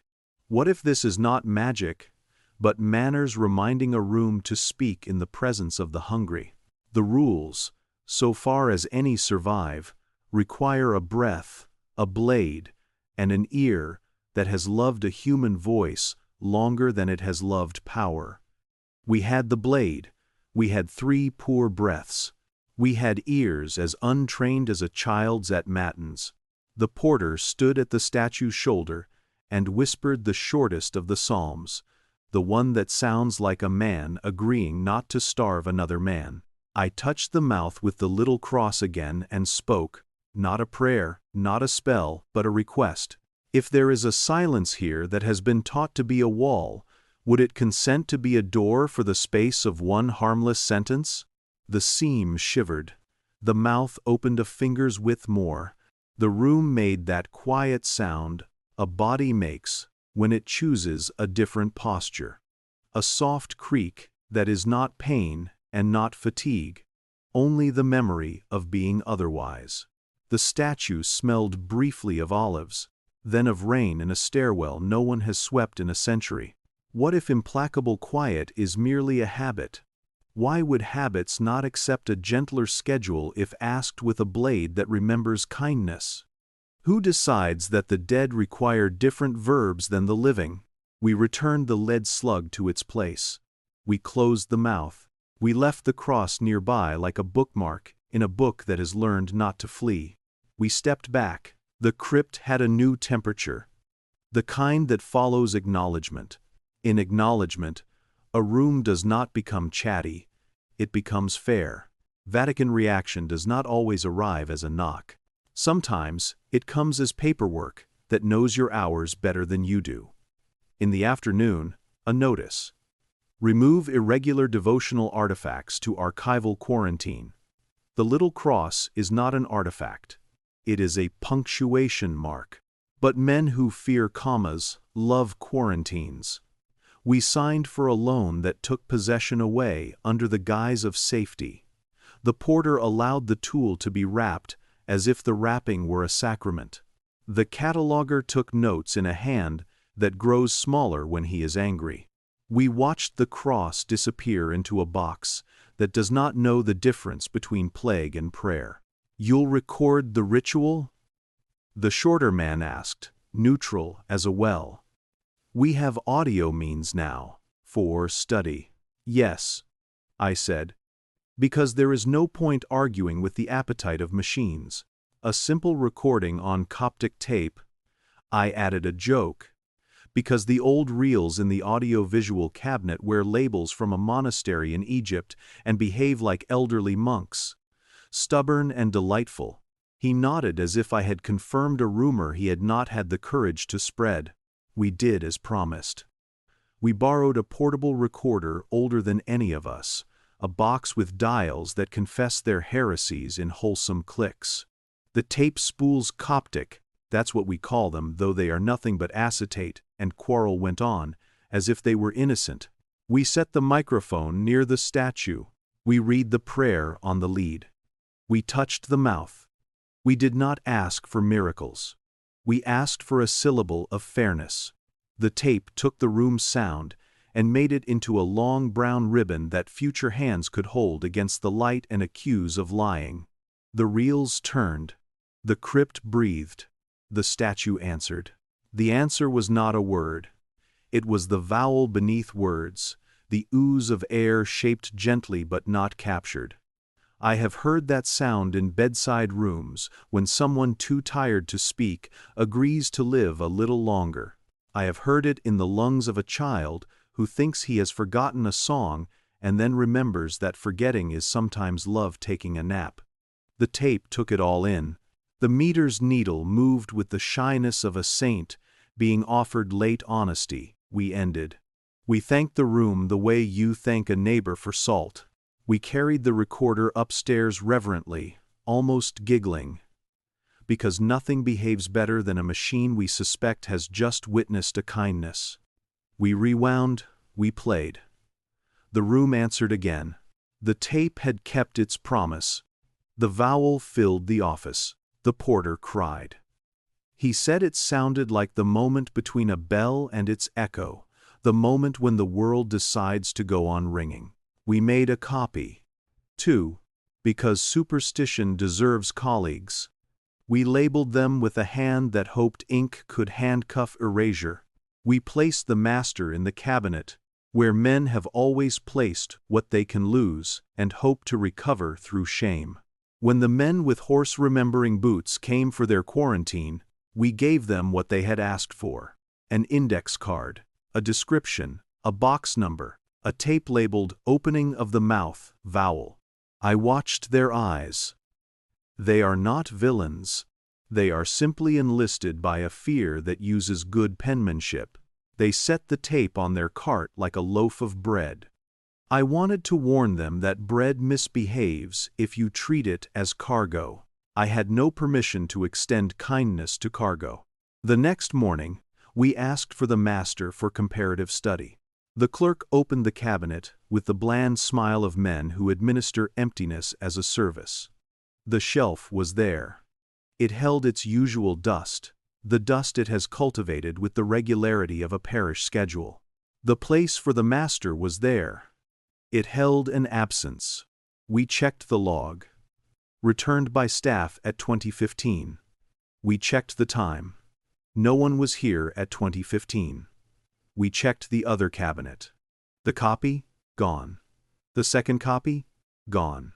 The clerk looked at us with the face of a person who has learned to comfort widows without asking about the sea. What if sound learns the ledger's trick and refuses to live where it is filed? Why would a vowel that has just been encouraged to breathe consent to be kept in a drawer? Who decides whether a disappearance is theft or compliance with the liturgy's seventh unsung measure? We did not accuse, though our throats wanted to shed formalities. We went to the crypt. The statue waited. The mouth seam looked no more and no less a seam. The lead prayer lay where we had left it. The little cross was gone. We did not summon guards. We laid our hands on the niche's lip, left and right, as men do at the lintel of a house that has finally let them in. We asked for nothing, aloud or otherwise. The seam warmed. The statue smelled faintly of frankincense, the way the sleeve of a cassock remembers its owner, even when the owner is dead. The cataloger sat on the floor because he had forgotten the art of standing. He put his pen in his mouth, the way men do when they need their hands for mercy. "What if we misnamed it?" he asked. Palm against the stone. What if we thought we were opening the mouth of a statue, and instead we were opening the mouth of a silence that had cousins? Why would cousins not visit when you feed one of them? Who decides which one gets the first bowl? We worked with what remained: memory, the lead word, the air. We tested the room without the cross, touching the seam with a finger, the way you touch a cat that has forgiven you more than you deserve. The seam stayed. We tried with the lead against the lips. Nothing. We read the prayer backward gently, like untying a knot someone else tied in good faith. The seam listened but did not yield. Silence does not require permission to continue, it requires companionship to change. We had salt. A small reliquary of it from a chapel near the sea, blessed and re-blessed until it has learned to listen to men with a fast. On a shelf in the sacristy, the jar had been fogging its glass lately. The porter said he found a feather inside one morning, a fact he did not report because some facts invite theft. We took the salt to the crypt because there are mornings when superstition is only another word for grief being careful. The jar sweated in our hands. Not moisture, a soft chill, as if the grains had learned to remember winter. When we unscrewed the lid, the breath of the sea entered with the politeness of a guest whose family once owned the house. The salt was ordinary to the eye, large crystals, a little gray. We poured a pinch onto the lip of the statue. The seam a clean shoreline. The salt arranged itself in an arc. No drafts, no slopes. An arc that resembled a wing bent but unbroken. The porter laughed once, almost like a child discovering that a trapped moth has consented to rest on his finger. He took a grain between thumb and forefinger and set it on the lead prayer. The grain dissolved. You can say salt does that in wet air. Yes, it does. But this grain drew a hairline of wet, not outward to the rim, but inward. Toward the center of the slug, then down the side, then along the olive wood seam, then into the dark. That is not wood and not air, but where words go when they have been told to be quiet. Angel of salt, the cataloger said. He said it as a man names a patron in the instant before he needs him. We brought a shallow dish. We made a circle of salt in it. A small dairy white ring like the kind children draw when they pretend to summon a friend. We touched the lead to the ring and watched the ring climb the metal like ivy. You will say capillarity. I will say capillarity learning manners at last. The ring reached the incised prayer, paused, and then no kidding of any kind wrote a name in the wet sheen. Not a name we knew. Not a saint. A name that felt like the taste of the word begin. We could not read it. We could recognize it, with the part of the mind that recognizes a friend it has not yet met. What if names ferment in salt? I asked, hushed against my own excitement. Why would the Church bless it so often if it were not the most patient librarian we possess? The porter did not lift his eyes from the seam. Who decides? He said. How many names are allowed back per day? We experimented, gently. A pinch of salt on the page of a register known to have lost a line to a censor's knife. The pinch turned damp. In the damp, a stroke rose, not enough to inculpate anyone, enough to indemnify the truth. A light sprinkle along the edge of a vellum quire that had always smelt faintly of the sea, even this far inland.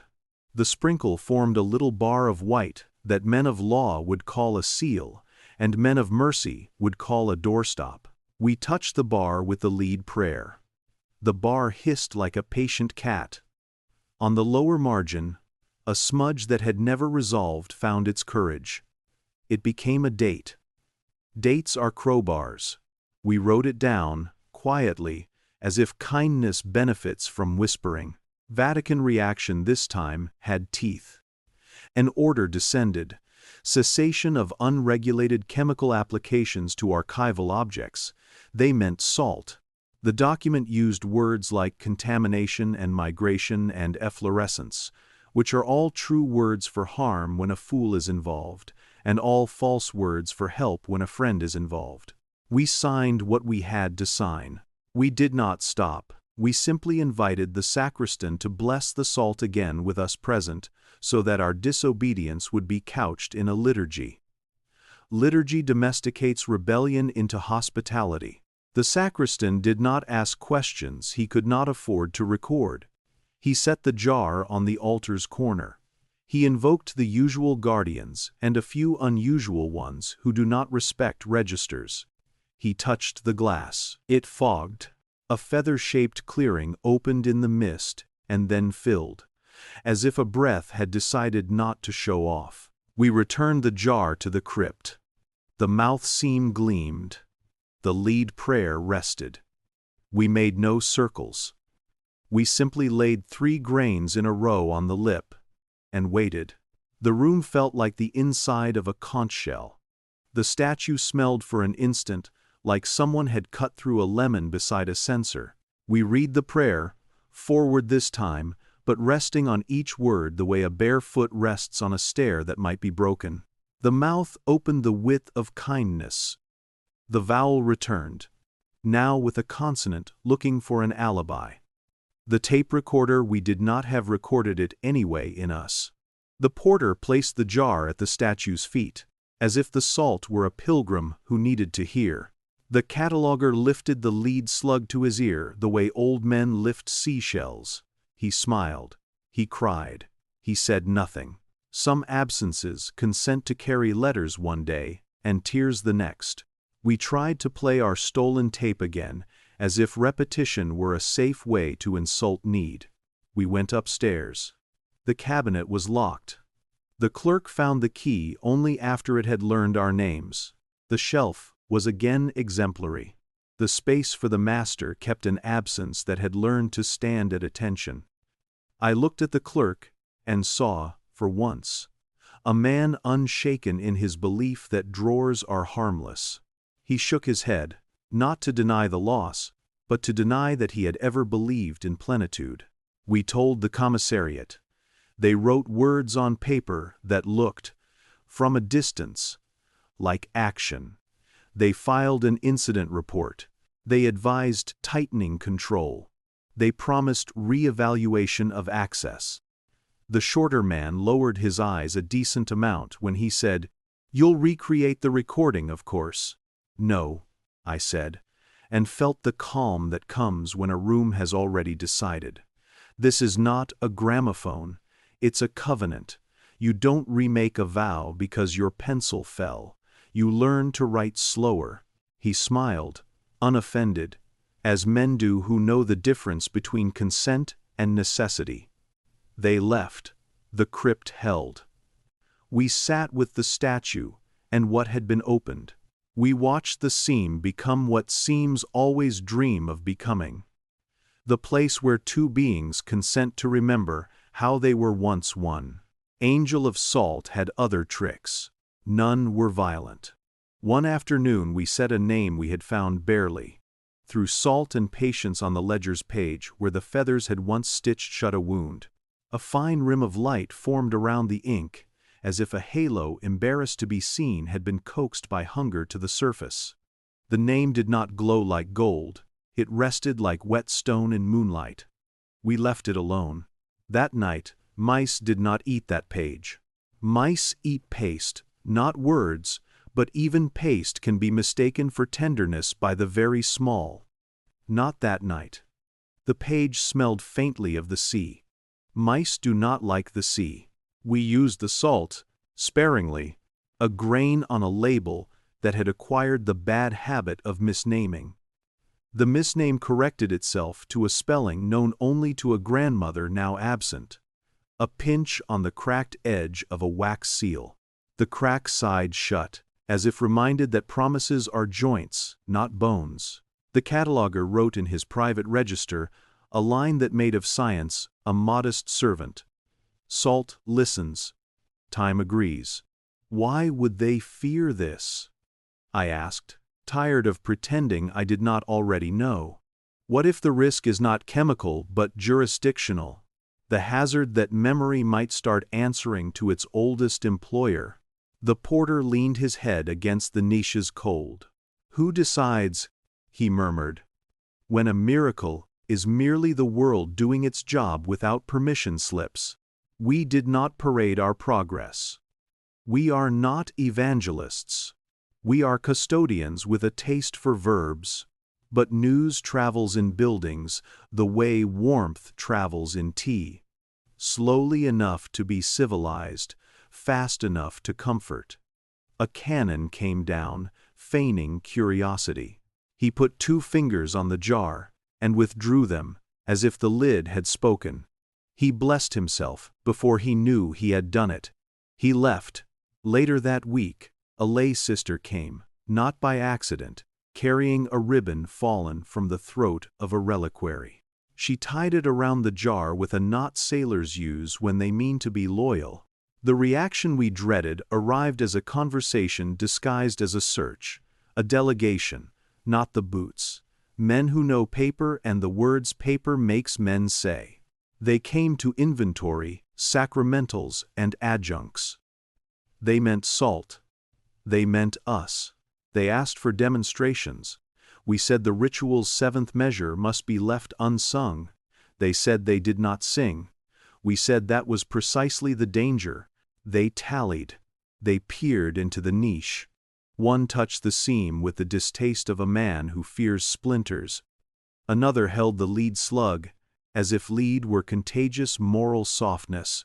They asked what had been recorded. We told them. A vowel. They asked to hear it. We pointed to the locked cabinet that holds zeros in the shapes of reals. They wrote down the number of the reel that was not there. They wrote down our names. They thanked us with the kind of smile a decent man wears to a necessary indecency. That night, the jar of salt wept. A fine damp formed on the inside of the glass and ran down in 2 tracks that crossed at the height of a human mouth. We dried it with linen from the corporal drawer. The linen grew stiff and salty, like cloth after a beach day in a life simpler than ours. In the morning, the linen smelled like bread. The sacristan laughed. "It's learned to ferment," he said. "I do not know if that is how bread works. I know that memory works exactly so." We tallied our losses, a tape that would not stay, a cross that had accepted promotion to elsewhere, a mouth that had agreed to work when asked politely, a jar that believed in names, 3 men and 1 woman who had learned where to stand when a room decided to breathe. We tallied our gains and found them the same list. What if the crypt is the only honest courtroom left here, one where a silence is allowed to testify without being cross-examined by fear? Why would anyone want to put such a witness on a chain? Who decides whether a chain is a safeguard or an argument that has lost its manners? We set the lead back in the mouth. We let the seam rest. We put the jar on the floor as if it were an animal who likes to sleep near the feet of statues. We left the niche open. Locks are for men, doors are for rooms.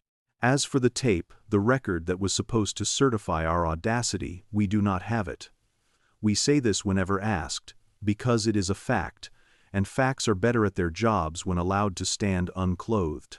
But sometimes, very late, when the vault has resumed its curated hush, and the porter pretends to snore for our benefit, and the cataloger writes with the nib that scratches like a cricket in love with a fence, we hear it. Not through speakers, not in the metal throat of a machine, through the seam, through the salt, through the feathers in the ledger, 3 shelves away. The vowel returns.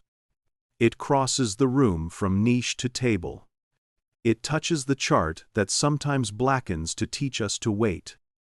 It pauses at the honest box that holds an astrolabe which remembers noon better than men. It rests on the spine of the ledger, where luster is not from polish but from touch. And then it does the gentlest, most scandalous thing a sound can do in a house that believes it knows where voices belong. It opens our mouths. Not to sing, not to preach. To ask, what if? Why would they? Who decides? And in the asking, you can feel the statue breathe, as statues breathe through us. You can feel the salt write a name on the inside of your patience. You can feel the knife marks in old papyrus soften until letters crawl back over the wound like grass. They will say the tape was misfiled. They will say the cross was a trinket. They will say salt is for kitchens and winter roads. They will say the ritual was a local superstition, later corrected, currently quarantined. They will say silence is safer when it knows its place. We will nod, because nodding is the cheapest currency. We will escort them to the cabinet that eats reels with decorum. We will open boxes that smell of inventories finished on time. We will sign where signatures serve as lullabies for fear, and then we will return to the crypt. We will stand before the seam. We will touch the lead to the lip. We will set 3 grains on the line where lips meet mercy. We will say the prayer, forward, slowly, as if reading to a child who wants another page but is learning the pleasure of sleep. And the mouth will open the width of hope. The vowel will come. The room will remember that it is not a vault, but a chest where hearts are kept between battles. And the salt will do what salt has always done in the best kitchens and the worst wars. Refuse rot, preserve names, lift flavor from fatigue. The tape is gone. The voice is not. The cross is gone. The seam remembers. The men will come again, with forms and a lock whose manners have not improved. We will be courteous. We will be on time. We will be here. Because words were alive. Because memory was immortality. Because silence is a mouth that opens when you teach it a sentence that does no harm.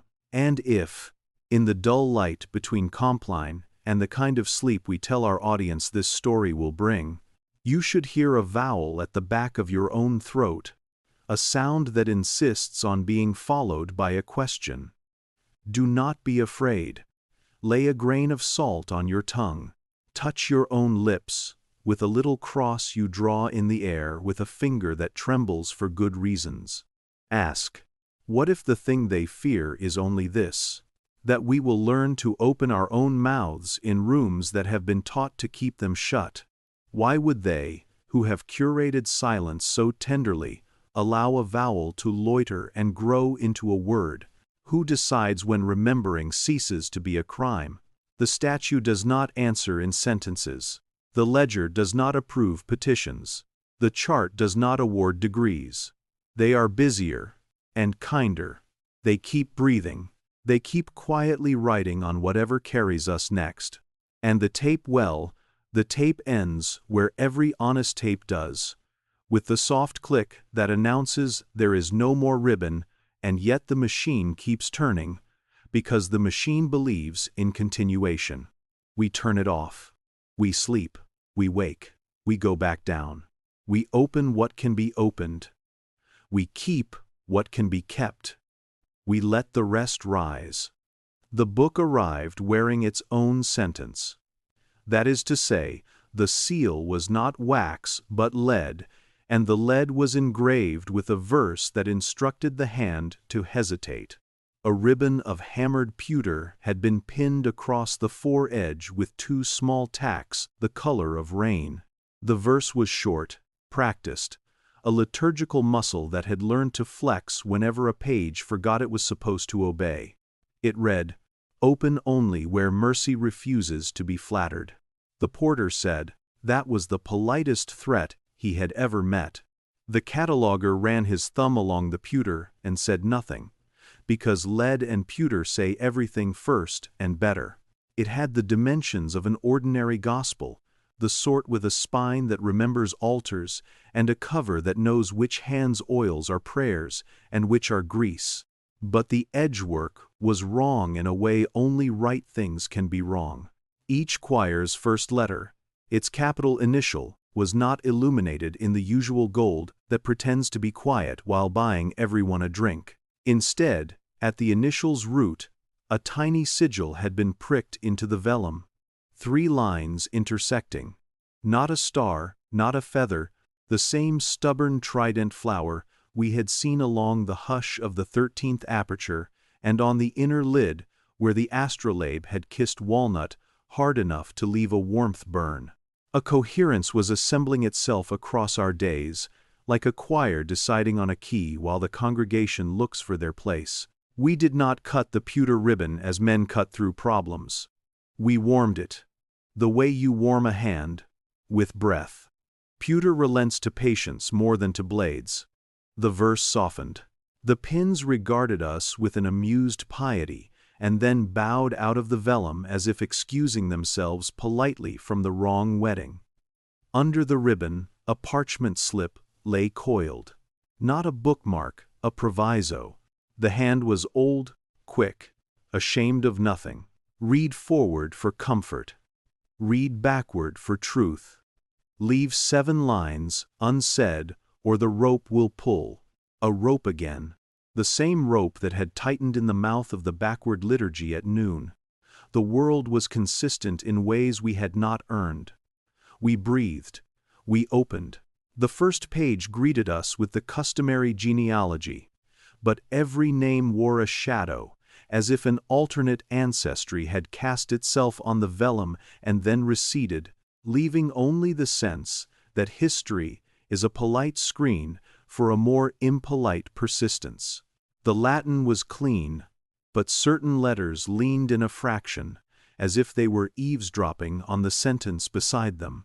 Gospels speak in a voice that learned how to sit still on a boat. This one spoke as if the sea had opinions. We read forward. Comfort came as promised. Beatitudes as bread, parables as chairs pulled up to a common table. Then a hairline changed direction. A paragraph that honored the poor kept its grammar and shed its innocence. We saw it because the lower loop on a G was not the lower loop we were raised to trust. The loop had a second loop faint within it, an afterimage, like the way light remains inside your eyelid after a monk has turned the lamp down. We angled the lantern. We read backward, syllable upon syllable, the way you unlace boots after long weather, grateful and stubborn and surprised at how much grit has learned to live under the tongue. Backward, the consolation undid itself into candor. What forward named blessed, backward named bound. What forward called peacemaking, backward called the enterprise of those who have tried to bury their knives in other men's breath.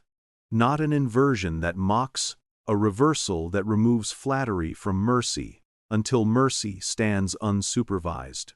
It was not a counter-gospel. It was the same gospel with its mask set down like a tired instrument. Who decides which face grace wears to market? Why would we be safer with a smile that knows too much about the price of candles? What if consolation is only honest when it remembers how to accuse the comforter? The sigils were everywhere, now that we knew to greet them. At the head of each paragraph, a pricked icon like a gate ajar, sometimes 3, sometimes 1. In the margins, minuscule motes of metal leaf that had been brushed away in some previous hygiene. Gold dust adheres to certain kinds of stubborn, the way names adhere to the breath that dared to say them. A hair embedded in the ink told us a scribe had been tired, which is to say, faithful. On the verso of a page where a healing had been narrated in clean, public prose, a line of gloss in the other language curled, a small river that had learned Latin's banks and decided to run anyway. Read forward to soothe. Read backward to refuse anesthesia. The hand was careful. The care broke me for a moment. In the very good way, care can break a man who was preparing to be efficient. We tried the backward reading slowly, counting breaths between each syllable, stopping at 6 and bowing to the rope. The room leaned. The letter forms behaved better when we let them lean. The ledger on the other shelf answered without moving, a soundless assent any reader knows in the skin. The page lifts under your hand when the sentence forgives you for your slowness. We were not alone long. The men with horse-remembering boots arrived with others in quieter shoes, the kind that write decrees for a living. They brought a note. Seal anomalous devotional. Index candidate. Submit for doctrinal review. They wore the politeness of undertakers who believe in their trade. We showed them the pewter ribbon and the verse that whispered softness like a needle. We showed them the sigils. We did not show them the backward page. It is not courage to hand a loaded kindness to a man with a jaw for punishment. They asked whether we had determined provenance. The cataloger explained. The bindings boards had come from a 16th century ledger that had registered grain and brides with equal discipline, that the spine linings wore hair shards like winter, that the choirs, though late medieval at earliest, had been rebadged with a 19th century etiquette stamps from 3 custodians who had emigrated the book across languages the way a saint travels in parts. The taller man nodded, as if acknowledging an enemy's due speech. The shorter man wrote hermetic incursion, suspected in ink that soaked the paper like rain on chalk. "We will take it for quiet," said the tall one, with the confidence of men who have never lost anything that mattered to anyone else. "You will take it," I said, "and let quiet be revelation, for noise. They set a seal, not lead. Red wax, thick as the patience of men who cannot admit error and so learn how to lacquer it until it looks like a sacral object. We let them. Permission is sometimes the most civil kind of refusal, because a book that breathes knows how to treat a seal like a polite conversation partner at a party it intends to leave. We were told to prepare extracts, forward only, no inversions. Nothing to confuse the faithful. We copied passages with a hand that has had practice telling the truth to paper that will be cross-examined later by fear. The cataloger slimmed his script until the downstrokes were wiry, the upstrokes like hairs caught in sunlight. We did not copy the rope. We copied the warning on the pewter and the kindness in the gloss. We numbered nothing that resisted arithmetic. They took the volume away in a box that looked honest because it had come from a room where honesty was an aesthetic rather than an appetite. We kept the ribbon, and not because of theft. The ribbon wanted to remain. It had learned our breath. We pinned it to a sheet with 2 ordinary pins, the sort you use on laundry when you are poor, which we increasingly were in the coinage that matters. It is one thing to lose a book to review. It is another to have the rest of your books begin behaving as if review is a weather condition they can ignore. Secrets had become social. A codex of homilies began to shed small sigils at the head of paragraphs. Like generosity, our bread schedule ledger acquired a backward column that discovered what we already knew. Hunger has 2 edges, and only one is edible. On the inside of the vault door, in the place where iron grows a blush from the touch of hands, a faint glyph traced itself, a 3-lined flower that had learned to be shy and yet achieve. Words were alive, the cataloger said. Not to teach me, but to remind himself. He had been told this as a boy, and had graciously disbelieved. Memory was immortality. The reaction was not late. A different kind of visitor came. Not the commissariat, but the order that works under and between the lines, the ones you never see in procession but always find in the colophon, like a shadow you have named margin, while admitting it owns the light. 2 men in gray habits, neither old nor new, belts simple as a refusal, knives that were not weapons but scalpels for sins. They did not say their name at first, because their name is a rumor. Architecture tells itself. When it forgets, it has a roof. The proofreader's order. They unpacked without flourish.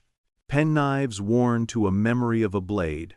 Agate burnishers smoother than courtesy. Gilding tools like small moons on sticks. A pot of glue that smelled like Sunday and horse. Old paper with a new humility. A small cushion filled with wool for pressing leaves back into patience. They looked at the world the way a careful aunt looks at a stubborn child, with the love that will stroke you smooth even if it thins you. We correct, said the elder without apology. We rescue the text from the accident of its copy. We rescue the copyist from his own hand. Who rescues the sentence from your rescue? I asked, and found no hostility in my voice, only the fatigue of men who have watched a patient lover tidy a room into loneliness. He looked up with a frankness that belongs only to craftsmen. If we are wrong, the letters fight us. He showed us. Not with the Sorcerer's Gospel, with a lesser volume, ordinary, a devotional for lay sisters, with prayers tailored for scrubbing and for dyeing. The book had suffered. Damp had gotten too familiar with it. A mouse had investigated the gutter the way law investigates mercy. The proofreader's knife lifted a damaged letter, small, AB, whose belly had collapsed. He eased it up like a splinter. He slid a wafer of vellum under the wound, brushed a breath of glue, let weight do the discipline glue cannot. The B rounded again.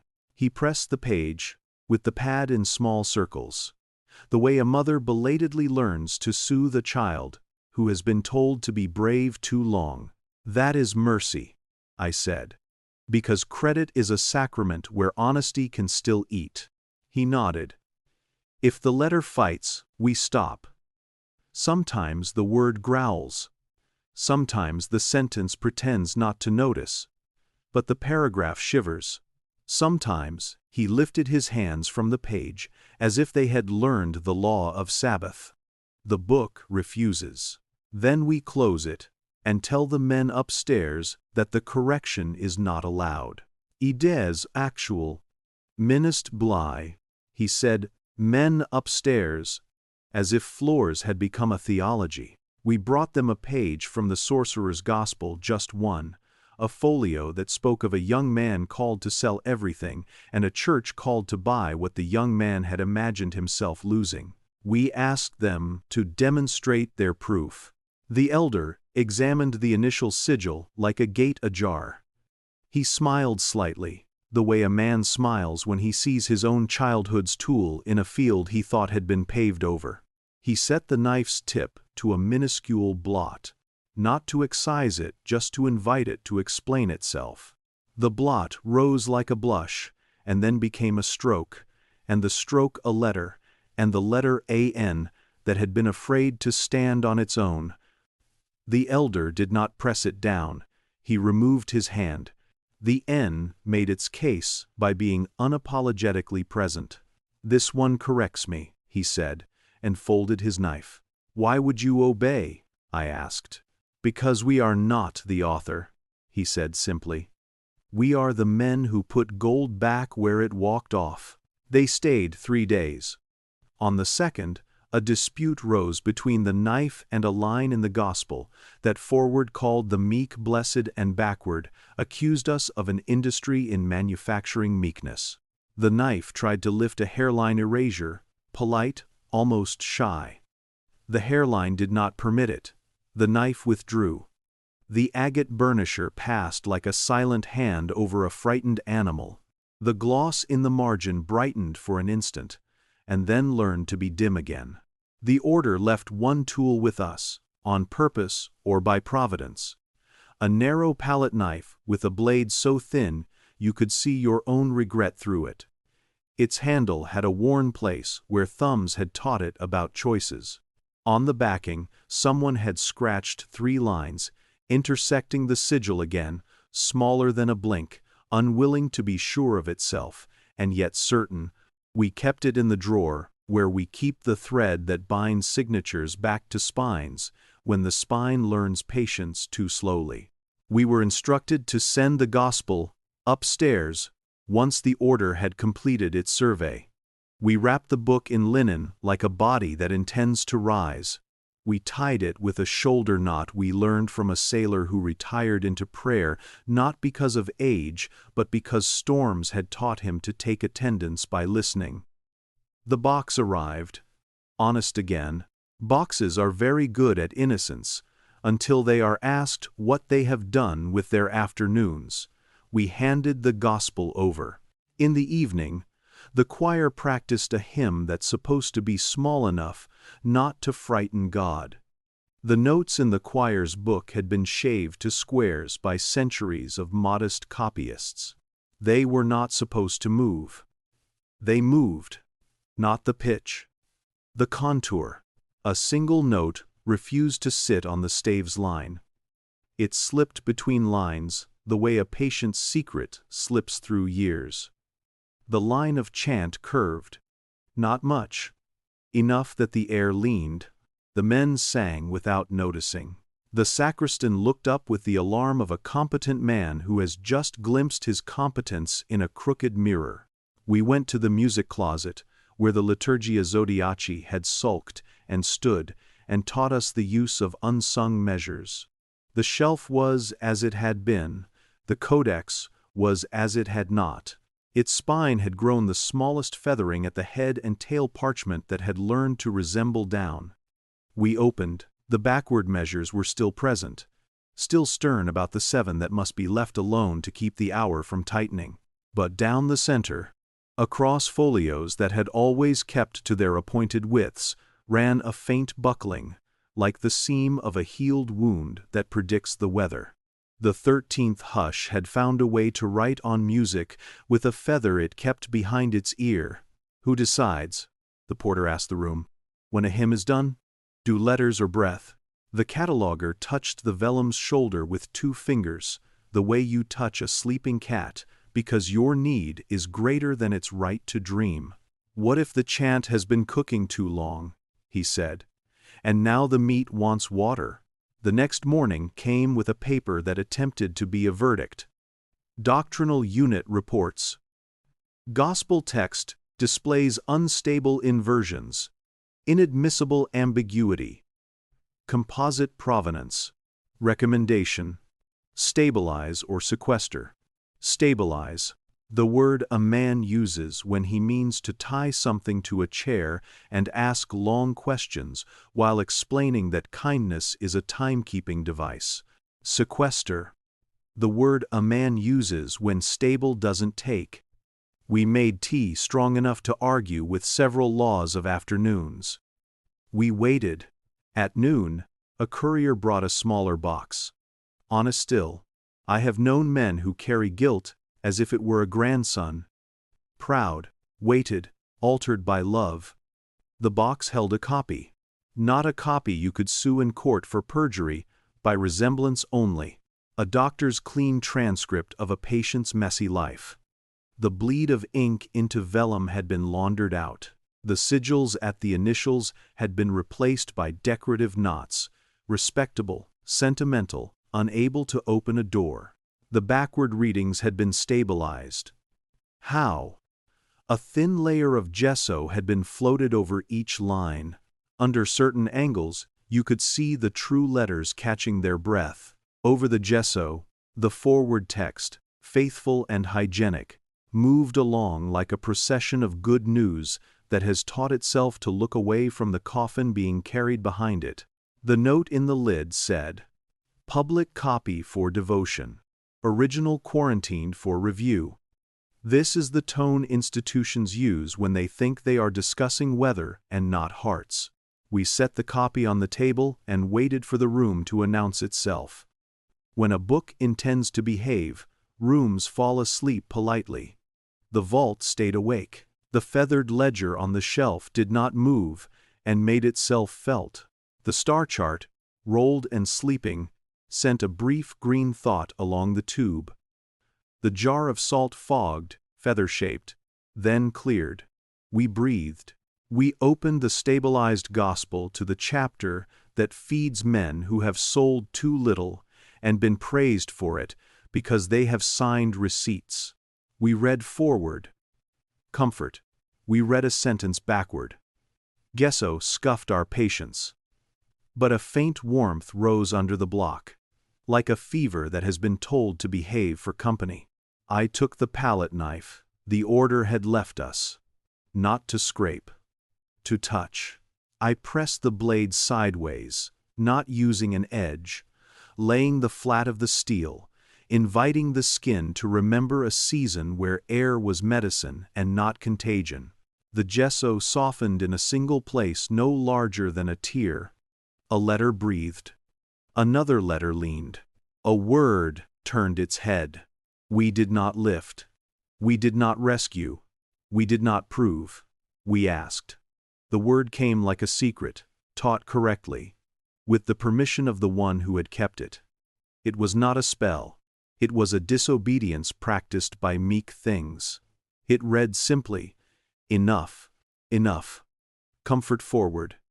Candor backward." A copy between that tries to keep peace by tying its own hands. We forgave the copy.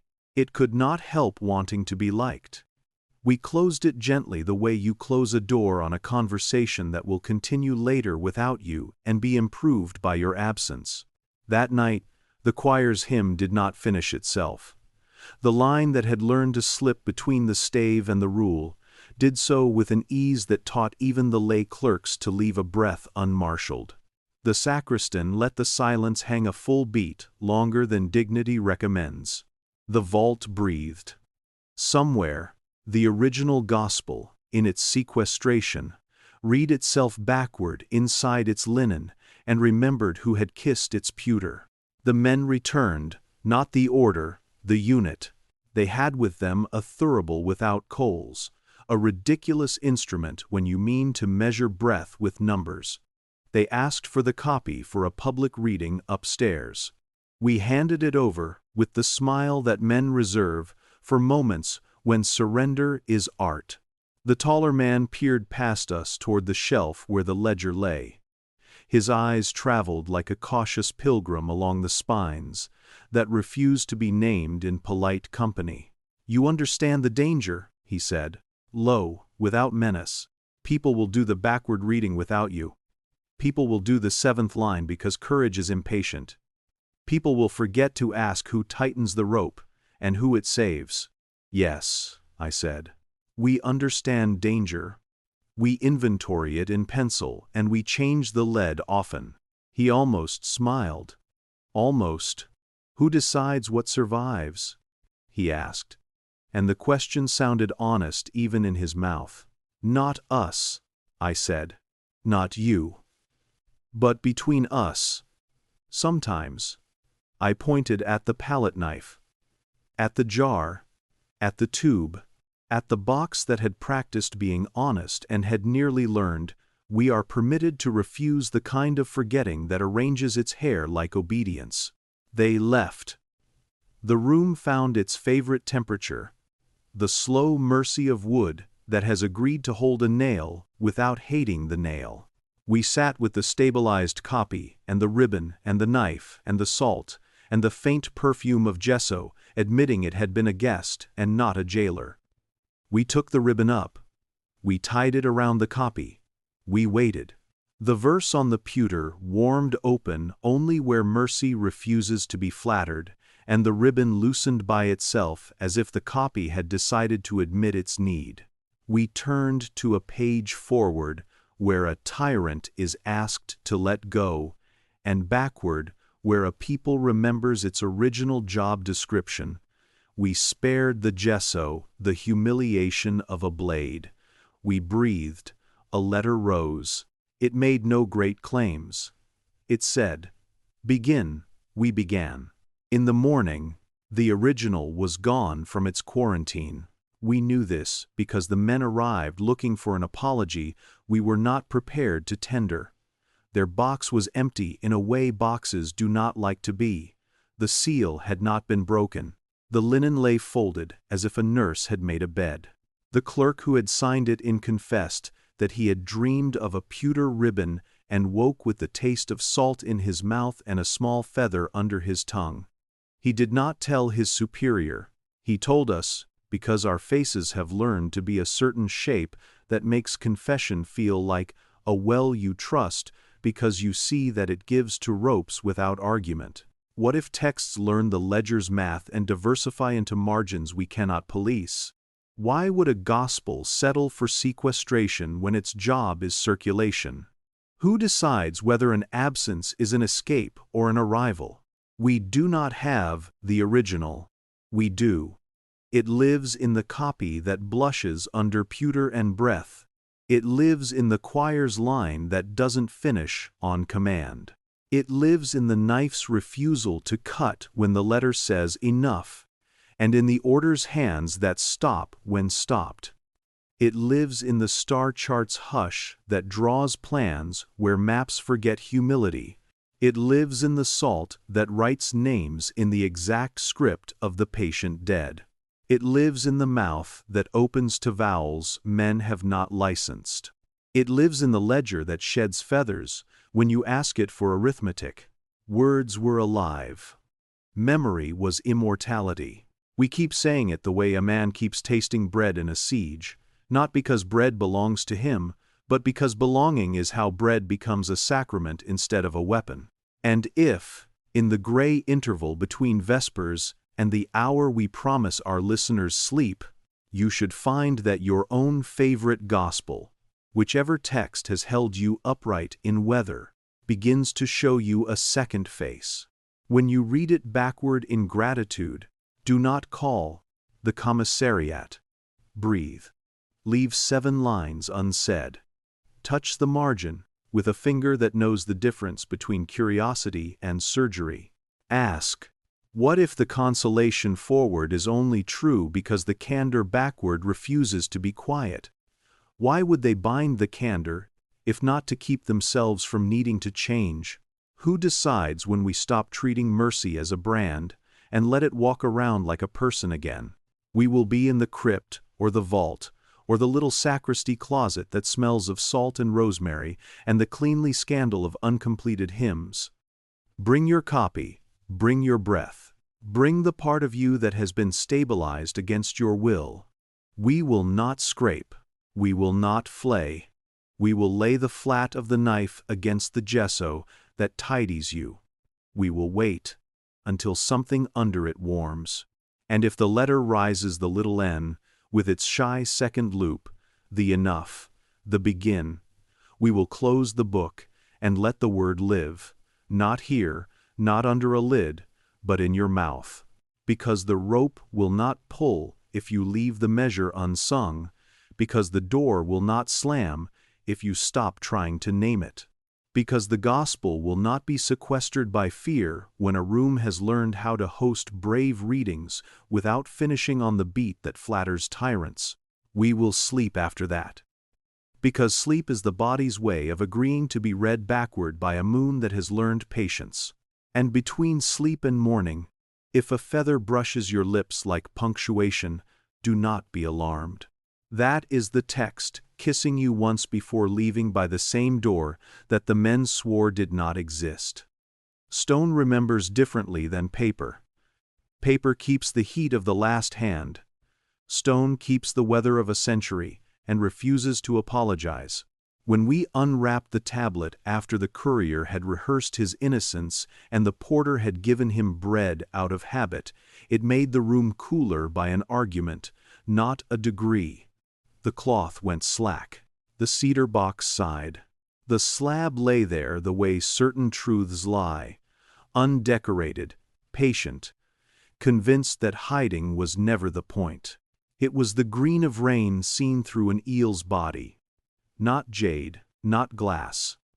A kind of stone that learned to imitate dusk under water. Within it, faint threads ran pale milk veins that swerved from straightness, the way trees do when they have been asked to grow around a name. The surface had been polished to a politeness that did not flatter. In the upper left corner, someone had carved a shallow cup, no bigger than a child's thumbprint.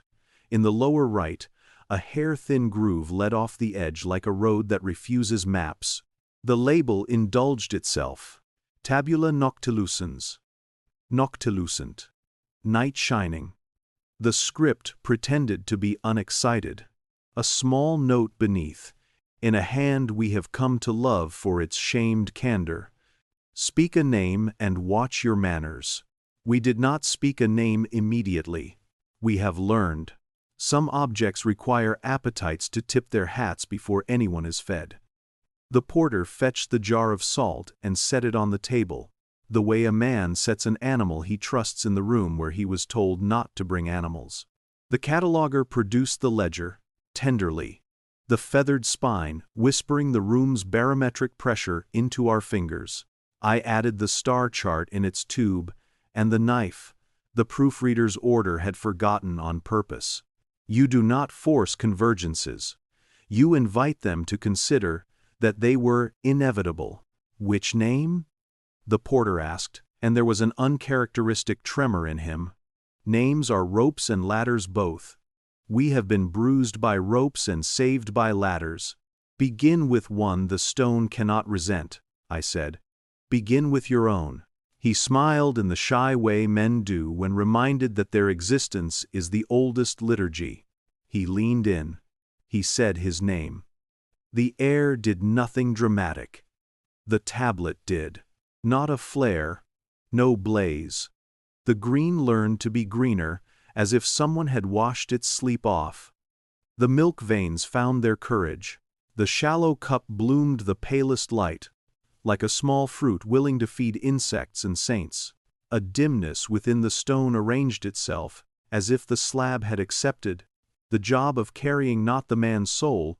We are not drunk, not his tale, which would be blasphemy if tales were gods, but his weight in the alphabet that loves him, a shape formed convex, concave, then still. The glow eased. The room remembered to breathe. Why would a stone answer to the mouth? The cataloger asked, without moving his own. What if names are the only chisels that do not scar? The porter closed his eyes. He had tears. Not tragedy. Humidity of recognition. Who decides? He murmured. Which names light rooms, and which names are told to sit in the dark? We tried another. The ledger gave us one written in a hand that learned margins in a house that feared them. A woman no longer in any of our registers except this one, the one feathers learned to keep. I said her name. The tablet warmed not all of it, only the groove that led off the edge. The groove filled with milk light and then, like a shy animal taught to eat from a palm, ran its length to the corner cup, which deepened to a brightness that is not the enemy of night. In that brightness, a whisper so small that translation would be a sin rose and fell. It was not a voice. It was the pressure a voice leaves on air when it means to be kind. "What if light is a courtesy rather than a spectacle?" I asked. "Why would men who sell spectacles forbid courtesies?" The cataloger scratched a note with the nib that leaves a polite scratch even on arrogance. "Who decides how much night to allow holiness?" We spoke a name we despise. The stone darkened, not the green, the milk veins. They withdrew, the way veins withdraw when a body flinches. The shallow cup remained a thumbprint of dusk. Nothing else happened, which is to say, everything that needed to happen did. The tablet refused. Objects sometimes have better manners than institutions. Vatican reaction was swifter this time, perhaps because we had requested the tablet on purpose instead of pretending that purpose was a window we had accidentally walked into. A memorandum in a syntax that believes itself immune to doubt. Classify as luminescent reliquary adjunct, store in lead-lined enclosure, bone dem, limit utterances to approved noms. They meant to put the tablet in a night room, a box that eats light for sport and belches respectability. They meant to close our mouths around syllables, agreed upon by men, no longer certain what they, themselves, are called. We borrowed the night room for an hour because refusing it would have changed nothing except our capacity to watch what refuses to change. The lead lid clanged with the cheerfulness of a tomb that has accepted it is merely a door. We placed the slab inside. We did not speak. The green sank back into its private dusk. The milk veins slept. We waited. In 20 breaths, the shallow cup began to remember its work. A faint ember pooled. Not light enough for eyes. Enough for skin. We closed the lid. Who decides what a room is for? What if lead learns humility when stone is patient? Why would an enclosure practice obedience when an object has learned the arithmetic of refusal? We kept the tablet in its coffin for a day and a night because that was the interval the memorandum recommended, and sometimes obedience is a kind of reconnaissance. When we lifted the lid, the slab had warmed the lead. Not much, just enough to remind the metal that its first job had always been to carry fire without argument. We set the stone on the table. It had collected a loyalty from the dark that did not increase its glow. It dignified it. The jar of salt fogged, and then wrote a small feather in clear before remembering to be glass. We spoke the porter's name again. The cup bloomed. The groove drew a line. We said a name we had no right to say, because we are weak, and sometimes weakness is a messenger under a cloak. A man, last seen in a list of deportations, written in a hand that had been taught to be legible for funerals. The stone did not brighten, it cooled. The room learned a new temperature, the kind that keeps candles from stuttering, in the milk light, so faint we might have been inventing it, if invention had not been a blasphemy against need. A second groove appeared, crossing the first at the cup. Crossroads. The cataloger marked it lightly on a sheet, so that we could teach our shame to sit and listen. What if the dead are not as punctual as paperwork? I whispered. Why would attendance be the law of those who have been told to go elsewhere? The porter did not answer. He put one finger on the stone, where the grooves crossed, and said nothing. The room answered his restraint by being decent. The map came 2 days later, rolled with the overconfidence maps adopt when they have been consulted by generals. A survey of the catacombs' axial corridors, lateral galleries, loculi like a tidy ledger of bones. The parchment had been shellacked in the last century by a man who distrusted time and thus embalmed his distrust. In the lower left, a grid of alphanumeric coordinates. In the upper right, a legend that lied politely. At the center, a blank cell, no axis, no corridor shaped like a wing. We placed the map under the tablet, aligning the carved cup with the blank cell. We said nothing. The stone felt our manners and rewarded them. The milk veins in the tablet hummed silently, but the kind of silence that makes hair learn how to be antennae. The wing cell on the map did not fill. It forgot to be empty. That is different. A faint wash crossed it. The color of a thought a wall has when it hears its first hymn. The shallow cup brightened until we nearly felt ashamed. We took the star chart from its tube and unrolled it beside the catacomb plan. The 13th hush along the ecliptic regarded the wing cell with the politeness of cousins at a funeral. Why would a city under the city learn the sky's bad habits? The cataloger asked. And I loved him in that moment for calling habit bad when it is merely larger than schedules. What if graves are the earliest astronomers? The porter lifted the jar of salt and held it above the wing cell. Undecided. Who decides when a map admits it is a rumor? The commissariat came with a blueprint for a new vault, and a generosity that arrives only when fear has smelled itself and disliked the perfume. We will relocate the tablet to the Bon Dem, install layered shielding, appoint a registry of utterances. Registry of utterances. As if words were prisoners who require yard time. As if names were contraband. We nodded the way men nod to buy hours. We signed their registers with our cleanest hands. Then, because we had the hours, we leaned into them. We made a ritual of the stone that would not be flattered by ritual. At Lauds, a single name of bread. At Terce, a name once erased from a stipend list by a canon who feared he had misunderstood charity. At Sext, no names, we let the slab sleep, because noon is for doors, and doors need courtesies. At Nun, the name of a woman who never took vows, and never lost them either. At Vespers, we fell quiet to give the vault its music. At Compline, our own names again, because sleeping while uncounted is not the way men become decent. On the third night, we discovered the slab also listens backward, not to names, to the mouth of the room.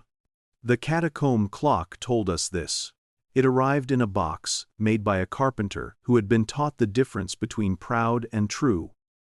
The case was oak, not too new, oiled the way a hand is oiled by a job that pays dignity. The dial was small, 2 inches across, and set in a face of bone. Not ivory, fish bone, smooth from years of insisting that water is a kind of time. The minute hand was a gray hair, pinned at the center with a clean brass stud.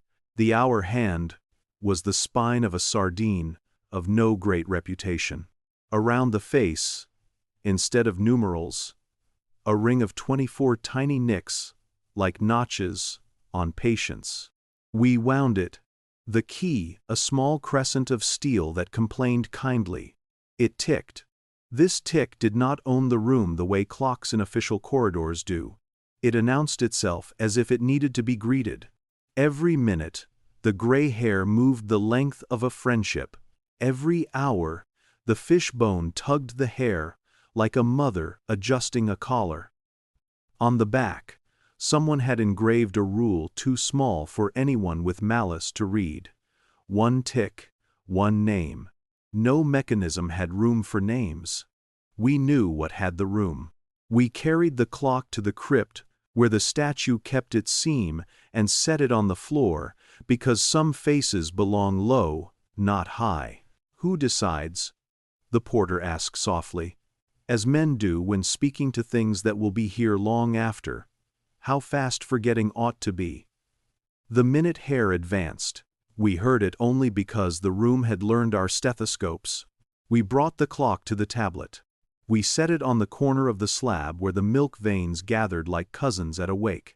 The tick made the green waver, not in brightness, in honesty becoming more of itself the way a word does when the right ear is nearby. I said the name of a child who had died unnamed, because men are economical with ink when it comes to poor mothers. The tablet brightened too quickly and then moderated itself. a kindness learned from rooms that have practiced hosting pain without adjudicating it. The minute hair ticked. The fishbone hesitated. The groove drew a short line. Not to the cup, to the map's wing cell. The boy's not name again did exactly what it needs to do to become a name. It waited where a door had decided to be open. We did this poorly. We said too many names. We are greedy in the right directions, and thus wrong. The slab cooled to educate us, without humiliation. We put the clock on the shelf and swore to speak less. Oaths are poor scaffolding. At Compline, we broke ours by speaking the name of a brother neither of us had, and both of us knew. The slab forgave us. The clock ticked an extra tick of its own accord. We wrote nothing down, because writing is a form of boasting when it is not kneeling. Vatican reaction complicated itself. A team came, no boots, no scalpels, engineers with pitying eyes. They measured the slab's emission with instruments that dislike tenderness. They measured the clock's tick with a device that uses light to count permission. They did not touch the salt. Engineers do not love salt. It frightens their wires. They spoke of phosphors and phosphates and residual charge. They spoke beautifully. They have the oldest poetry of the visible in their mouths. We let them. At the end, they recommended what men recommend when they are paid to be decent. Display under filter, rotate exposure, restrict utterances, remove to buong dem if irregularities recur. Irregularities. As if a stone answering to names is a stutter. We wanted to refuse, and did not. Men who say no too soon are uninvited from future courtesies. We want to be present when the world teaches its next lesson. We installed the filter. It did not stop the slab from being the world. We rotated exposure. We called the porter by his nicknames to see if the stone enjoys affection. It does. We restricted utterances. We lied. The slab can count lies. It did not punish us. It waited. On a Thursday that smelled like borrowed rain, the map altered itself. No hands. No hands we can confess to. The wing cell at the center, previously a hush, developed a thin, damp line at its southern edge, like a lip deciding whether to smile. The line led to nothing and pretended to be nothing. We took the knife, flat side only, and laid it on the line. The line accepted the press like dough learning to rise. Under lamplight, letters appeared along it, the size of eyelashes. Not Latin, not the other language. The same script the hush had drawn on the star chart for a blink. We made no transcript. Transcription injures live maps. We watched. The letters spelled the shape of a room not on the survey. What if the blank cell is an aneurysm in the cathedral's memory? The cataloger asked. Why would it hold until a child's name touches it? The porter, bless him, refused terror. Who decides where we put the doorstops in Bones? He said, as if Bones had hallways, which, of course, they do. We asked permission to explore. We were refused with courtesy that grows teeth if you make it hungry. No unsupervised descent. The area is unsafe. The survey is sufficient. Sufficient. That is the word men use on days when they cannot afford the appetite to learn. We went anyway, not because we are brave, but because some rooms will not sleep if you ignore their dreams. The catacomb door is honest oak with a bad mood. We took 2 lanterns, rope, and humility. The porter carried the clock because some watches keep time, and some escort it. We walked the main tunnel, left at the 3rd exorbitantly pious fresco, down the steps where water calculates the spines of men, and into the lateral, where graffiti names have been softened by centuries of being forgiven. We counted our breaths in groups of 12, because the lungs like ritual. The map said, the wing cell lies beneath the chapel, where men who cannot pronounce each other's names exchange vows to become siblings anyway. We stopped where the wall insisted that stopping is grown up. You do not knock on stone. You hold it the way you would hold the wrist of a person about to confess against their better judgment. The wall felt healthy. This is worse than a wall that feels sick. Healthy walls are complicit and industrious. I pressed my ear. I heard the tick. Not the clocks too slow. The tick of a room deciding to be plural. Salt, the porter whispered. We had not brought the jar. Of course we had not. We wanted to be decent in our disobedience. The cataloger reached into his pocket where he keeps the crumbs of his habits. He found a paper twist they give him at the bakery to carry home coin sugar. He opened it. 3 grains. Angels do not care how you stage a miracle. They care if your hands are clean. We pressed 1 grain into the mortar line at shoulder height. Nothing. We pressed the second at knee height. A chill. We pressed the third on the floor where men forget to look when they are rehearsing courage. The floor remembered the sea. The wall remembered how to be a door. A seam appeared, not dramatic, shy, outlining a shape like a wing at rest. What if permission is simply a good map of reluctance? Why would a wall hide if not to keep men from mistaking it for a solution? Who decides when reluctance matures into consent? We had no cross. We had the proofreader's palette knife. We set the flat against the seam, no levering, no theft, just the gentle insistence of metal asking stone whether change is all right now. The seam widened a breath. The room exhaled somebody else's patience into our faces. The wing swung. Inside, night. No bones. The room was small, a closet for silence. The floor had been dressed smooth and then left to learn dust. On the far wall, only one thing. A shallow niche, like a mouth that meant to consider a syllable without speaking it. In the niche, a faint glow lived. The kind you glimpse in a saint's painting and call dishonest until you stand before a woman in late pregnancy and finally understand where painters steal their theology. We did not step in. We stood at the threshold and let the humility do the work. The porter set the catacomb clock in the niche. The tick magnified as if walls sometimes teach us how loud time is when we treat it kindly. The minute hair bowed. The fishbone stopped pretending at heroism. We said no names. The room said one. We did not hear it in ears. We felt it in the place. Salt writes on the inside of patience. It was a name the slab would have answered with light. Here, it answered with temperature, a small warmth in the sternum we all carry under our stories.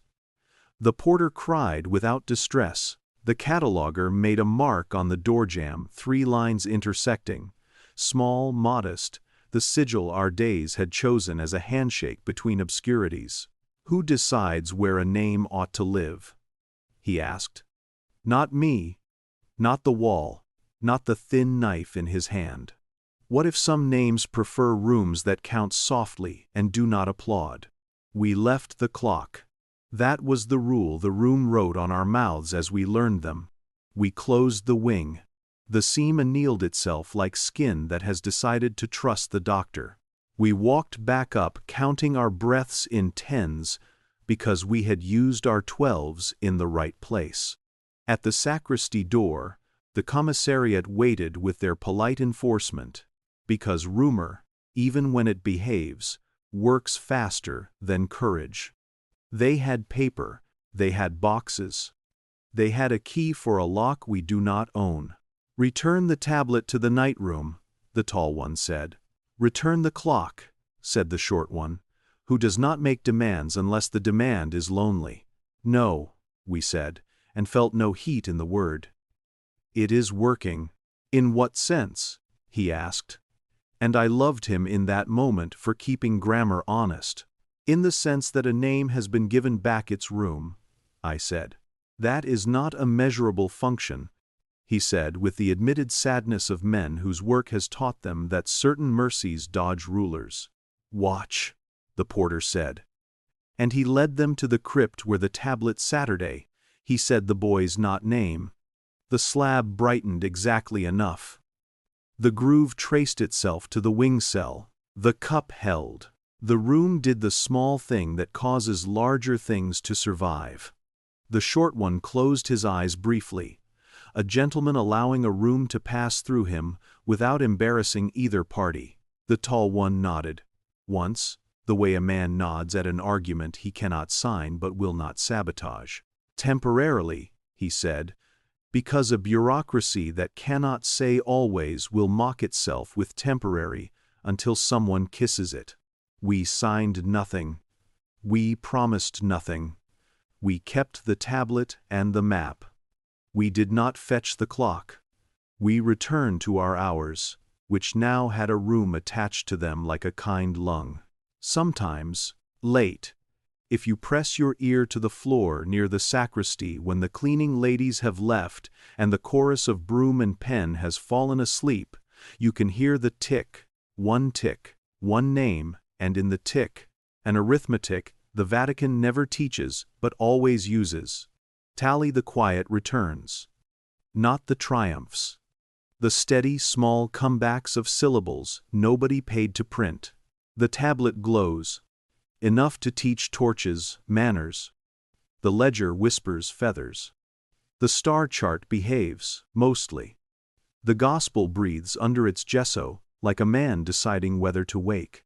And when you lie down, because this story promises sleep as a mercy, not a trick, if the darkness under your eyelids inventories you tenderly, and your sternum warms without reason, perhaps the room under the city has said your name and given you back to yourself. Do not hurry to thank it. Let it finish the measure we have all agreed to leave unsung. Then ask the only questions a door respects. What if I belong to rooms that have never been on these maps? Why would I trust men who fear a stone for refusing to flatter them? Who decides how many ticks a name is owed before it is counted alive again? We will go down tomorrow and wind the clock with a key made for a patient hand. We will touch the slab with a breath that remembers bread.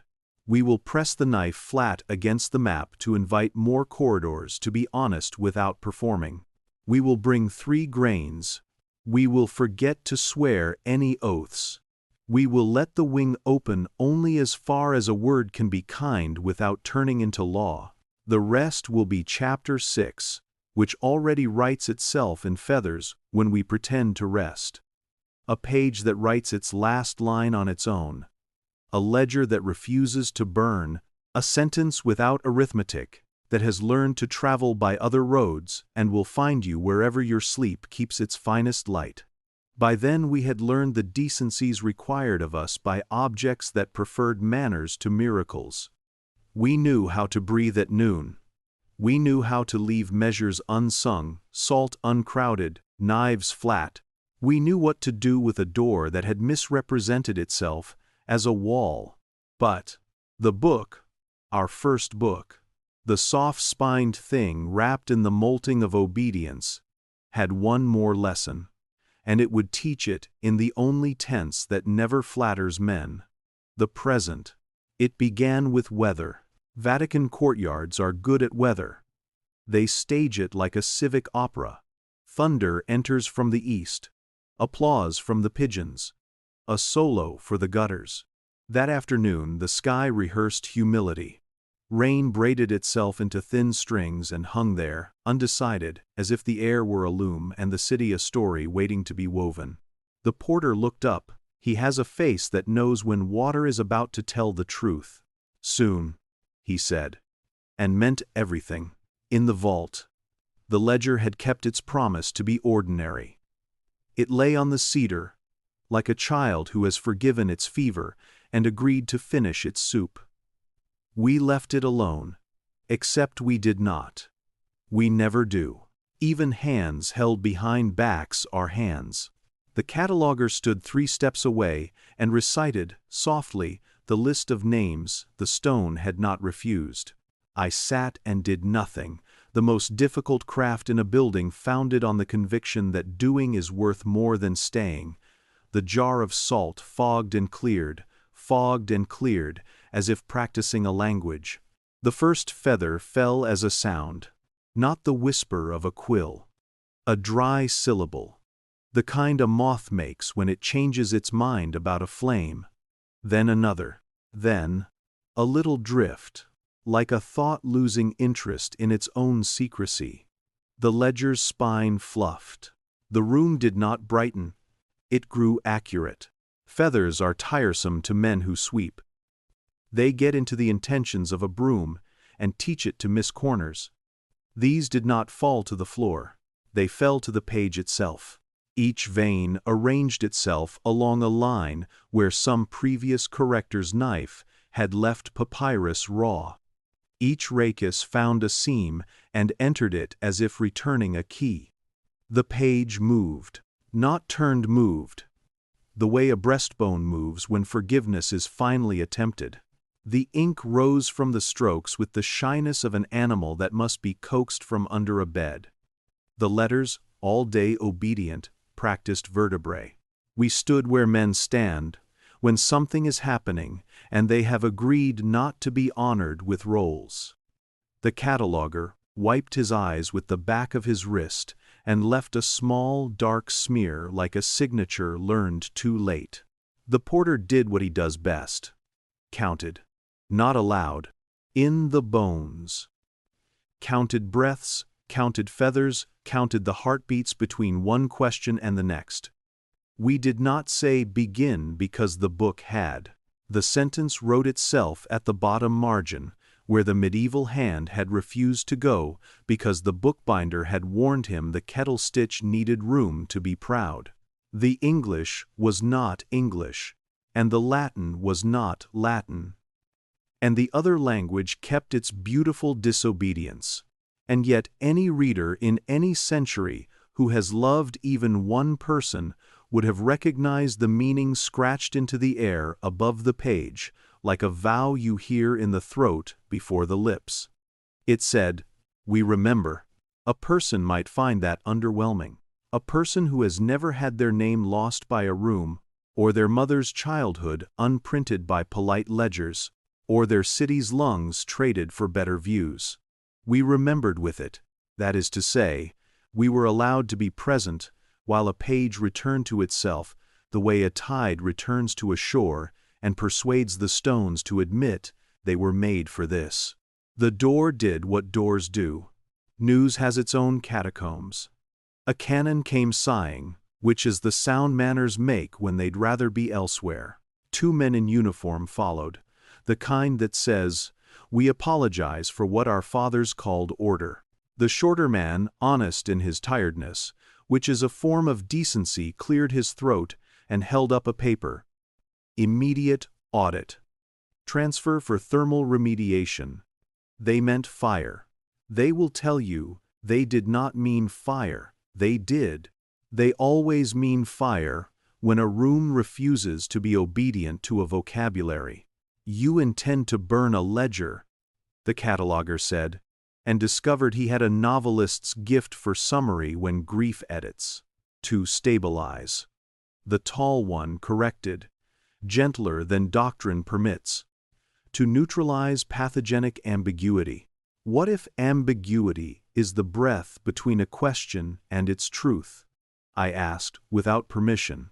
Why would the human throat be designed for questions if silence were the law? The porter, poor diplomatic saint, looked at the ledger as if to apologize for the fact that men must keep practicing how to be kind to paper.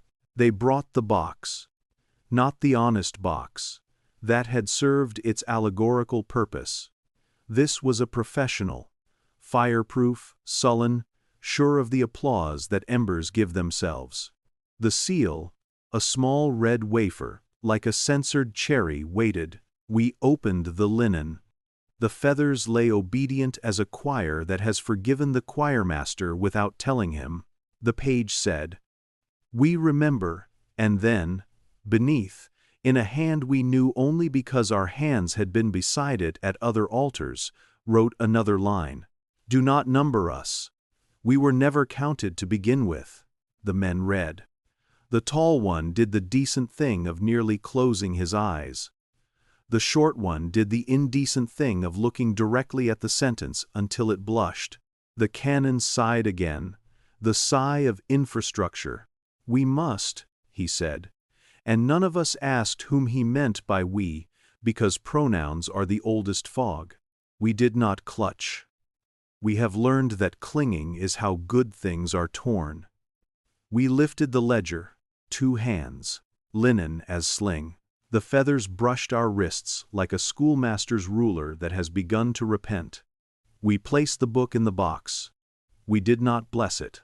We did not insult it by begging a building to be kind to something that told the building what kindness is. The short one sealed the lid.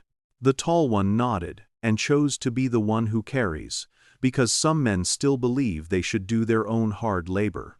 They went to the buong dem, the night room of lead that eats confession. We walked behind. Not quite a procession, not quite an arrest, the way men walk in hospitals when they must choose what to do with an afternoon after a verdict. The door to the night room is honest iron with a lip that could teach mouths how to stop trembling. The porter has a key. He turned it the way a man turns an argument he wishes he had not started. We entered. Inside, dark behaves. It sits at its desk, it sharpens its pencils, it files what it files, and does not gossip. The fire apparatus waited, a discreet small altar of science. The tall man set the box upon it. The short man read the protocol. The canon did his sigh. There is a smell rooms make right before they are about to pretend they do not know you. I do not know the word. In that smell, the feathers trembled. We do not plead with paper. We learned that from the gospel, that exhales enough.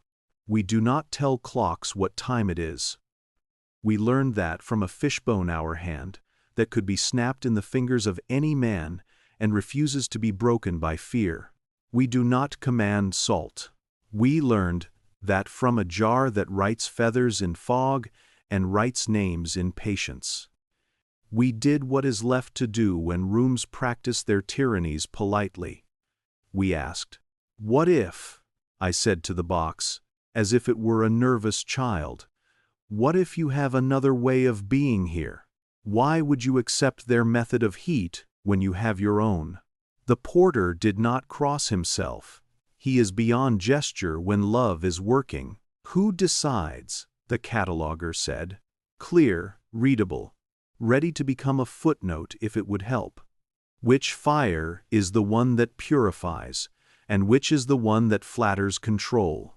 The canon gave the smallest permission a canon can give in a century. He did nothing. The tall one bit his lip and reached for the lever. The short one looked at the seal and failed to admire it. The lever descended. There is a kind of heat rooms do not control. It is the heat of breath in winter. It is the warmth of a stone that has learned a name. It is the temperature of letters that are tired of being legible only to men who passed exams in tidy schools. The box did not glow. It cooled, not false coolness, the honest reduction of violence. The lever's gauge registered a failure that the room called error and we called answer.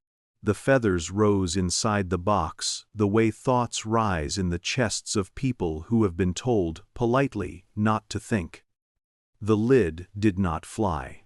It politely forgot its job and remembered to be a lid. It opened, feathers. Not a blizzard, no melodrama. A weather. The room filled with the kind of snow that remembers afternoons when children believed in saints without learning their payroll. The feathers did not fly toward us. They drifted toward the shelves, the way tired birds know which roofs are safe. They settled on spines, on ledges, on the shoulder of the porter, on the cheeks of men who have been trained to endure softness only when it is called velvet. They rested lightly on the canon's sleeves, and did not stain him. The ledger lay inside the box, open. The page that had said, We remember now, wore a small blister of ink at the lower left, as if a tear had considered becoming a letter. It broke. It wrote, "We are already dispersed." The men stood with their hats in the wrong place, inside their hands. The canon did not sigh. He looked at the feathers on his sleeve and did not brush them away. The tall one closed his eyes, because some decencies insist. The short one smiled a little because sometimes tenderness defeats drafts. Then, he said, to the ledger, to us, to the door of the night room, to the soft algebra of the world, we cannot burn what is not here. We nodded, as men do at obvious mathematics. They took the box. Protocol demands something be carried away so that paper does not feel unemployed. We remained in the night room as if in a church after a wedding when the confetti has chosen the stone floor over fashion. The feathers did not vanish. They changed their minds about gravity. They lay along the lips of books, as if to remind them they were mouths. They stitched themselves into the hinges of atlases, as if to suggest that maps should remember birds. They found the jar. How do feathers find a jar? And rested on its lid. The glass fogged beneath, and then cleared, and beneath the clear, a small feather wrote itself in negative, then forgot to leave. We laughed, because laughter is the room's preferred way of permission. After that day, nothing obvious happened, which is another way of saying everything happened, but politely. The Gospel's copy kept its gesso sheen, and yet when the backward reading reached its sixth candor, you could hear in the white between lines a soft brush, the sound feathers make when a wing decides it will land without humiliating air.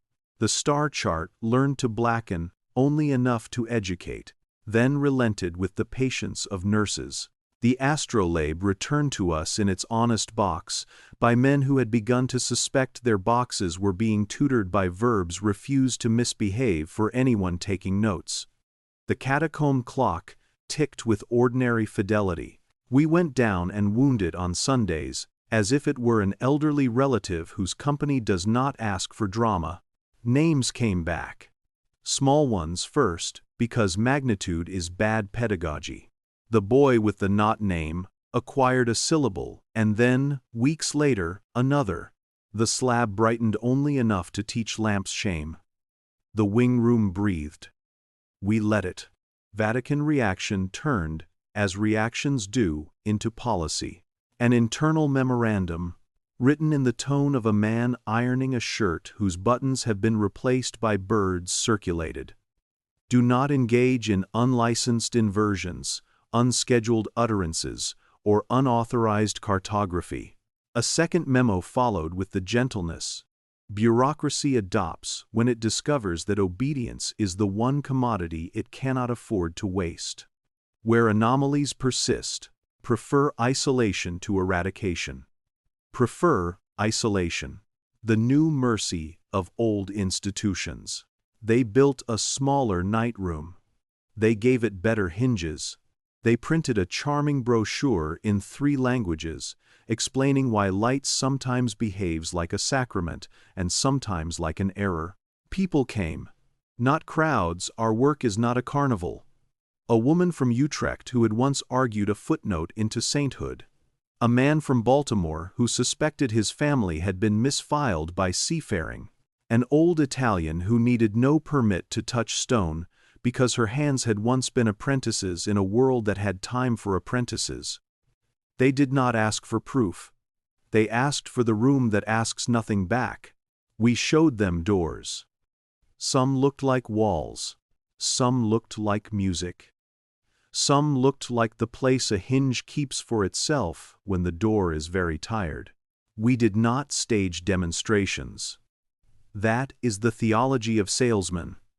The ledger taught us the slow, superior show.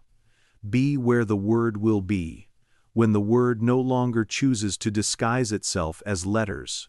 We sat with people the way a decent doctor sits with a patient who does not need diagnosis, only a name spoken plainly into a house that has learned to hear.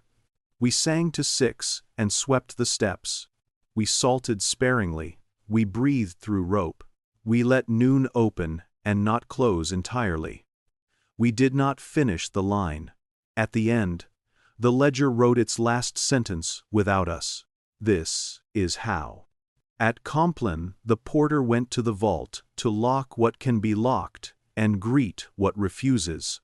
The room was not dim and not bright. The feathers lay along the spines like commas. The ledger was closed. It was heavier than the linen.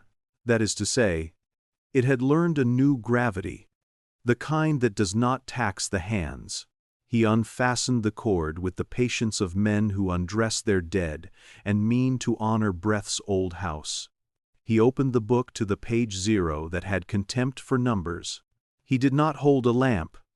The papyrus produced enough of itself for eyes.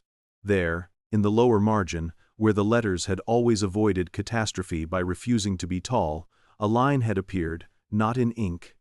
In pressure, the way a palm leaves itself in the flour on a table when the loaf has agreed to be born, the line read, "We are not lost. We are returning by another road." We had seen the phrase before. Halfway, at the edge of lemon water and fear. This was not that ghost. This was handwriting without a hand. The feathers above the line were quieter than rooms. The porter touched the words with the back of a finger, because his mother had taught him to touch holy things with the part of the hand least likely to lie. He closed the ledger. He went to fetch us. He did not run. The floor deserves better. We read it. We did not make copies. We did not frame it. We did not submit it to any unit whose job is to explain to the past why it owes receipts. We sat down. The cataloger took his private register, the one that smells of clove and indecision, and wrote in a script he reserves for hours likely to outlive rooms. The ledger wrote unaided. The sentence announces a habit rather than an event. Words were alive. Memory was immortality. He put down the pen. He did not draw the 3-line sigil, not because we feared superstition, but because some signs retire with dignity and do not need to be invoked like a saint in a town accustomed to fires. We let the sign keep its Sabbath. Next morning, men arrived to ask if the burning had been successful in principle if not in outcome. We said yes, because principle is the place where arguments go to sleep. They nodded. A third memo circulated, promising new rooms to keep old things quiet and funding to teach chairs how to sit more responsibly under living text. We smiled, because smiling is hospitality for those who believe in chairs the way we believe in air. We did not keep the ledger behind a velvet rope. We kept it with us. We refused petitions to exhibit it under glass, the way a taxidermist exhibits a bird who has agreed against her better judgment to visit a museum. We read to it. We let it read to us. We let visitors touch the spine with the back of a finger, the way the porter had. We explained to children that feathers do not always fly. Sometimes they write. We explained to old men that writing is not always for letters. Sometimes it keeps weather. We explained to ourselves that explanations are a diet best taken lightly and late. And you, our listener, somewhere under a northern duvet or in a western city whose nights smell like warm iron, what of you? Why should you be carried into this room where men in soft shoes practice crimes against forgetting with the gentleness of gardeners? Because the book has been writing toward you from the beginning. Because the ledger's last page refuses to believe in last pages. Because the feathered thing in the cedar learned your measure when you breathed with us at noon. On the other side of a world we have taught ourselves to divide with map and money. What if the road back is not through their locks, but through the small hinge your own mouth keeps for vowels? What if your name spoken softly by the person who knows you best, or spoken privately by the person you are learning to be, is enough to warm a stone and persuade a room to count you alive? Why would those who curate silence object to your breath, unless breath were the one register they cannot afford to audit? Who decides whether your remembering is an offense or an offering? They will keep building boong dem. They will keep polishing protocols until reflections flatter them. They will keep distributing brochures that explain why your love of questions is a manageable condition. They will keep asking whether we have measured the hazard of hope. We will nod. We will show them our forms. We will walk them past the shelf where feathers lie like parentheses. We will escort them to the door and mean our good nights. Then we will open the ledger the old way. We will lay the salt the way sea wives lay bread. We will let the clock say its small arithmetic, one tick, one name. We will hold the chart to an hour that knows how to be kind. We will set the astrolabe on a shoulder of light and agree not to disgrace noon with completion. We will read the gospel forward until consolation arrives, and backward until consolation admits to candor, and then stop at 6 and wash the cups. We will touch the seam of the statue and say the little prayer that has learned to be a door. We will go down and wind the clock. We will say a child's name. We will listen to a room become plural. And when the night arrives, because this is a story promised for sleep, not for spectacles, we will ask permission to rest. The ledger will grant it the way rooms do when they have been treated as persons, with the lightest weight of a hand on the back of your head, a feather exactly heavy enough to teach hair how to be quiet. The voice will come the vowel, not the speech, and it will not belong to any of us. It will belong to what breath does when it has been forgiven for being political. It will pass through your throat as if you were the only corridor left in a city the map forgot to count. You will sleep. You will not dream of fires. If you wake in the dark and cannot remember your name in the voice you used when you were not afraid, place a grain of salt on your tongue. Touch your lips with the gentlest cross air will permit. Leave 7 words unwritten. Ask the questions that saved us. What if the thing they fear is not our disobedience but our memory? Why would we keep curating their darkness when our rooms have learned courtesy? Who decides what survives those who count or those who remember? In the morning, we will meet you at the door with the simplest declaration any ruin ever made when it chose to become a home again. We will write it with a feather on the inside of your patience and then forget to erase it. We have said it in every key we know, forward, backward, and unsung. It is not policy. It is not proof. It is the sentence that finished this book without our hands and will finish you into the person your questions keep announcing. You cannot control a people who remember what they are.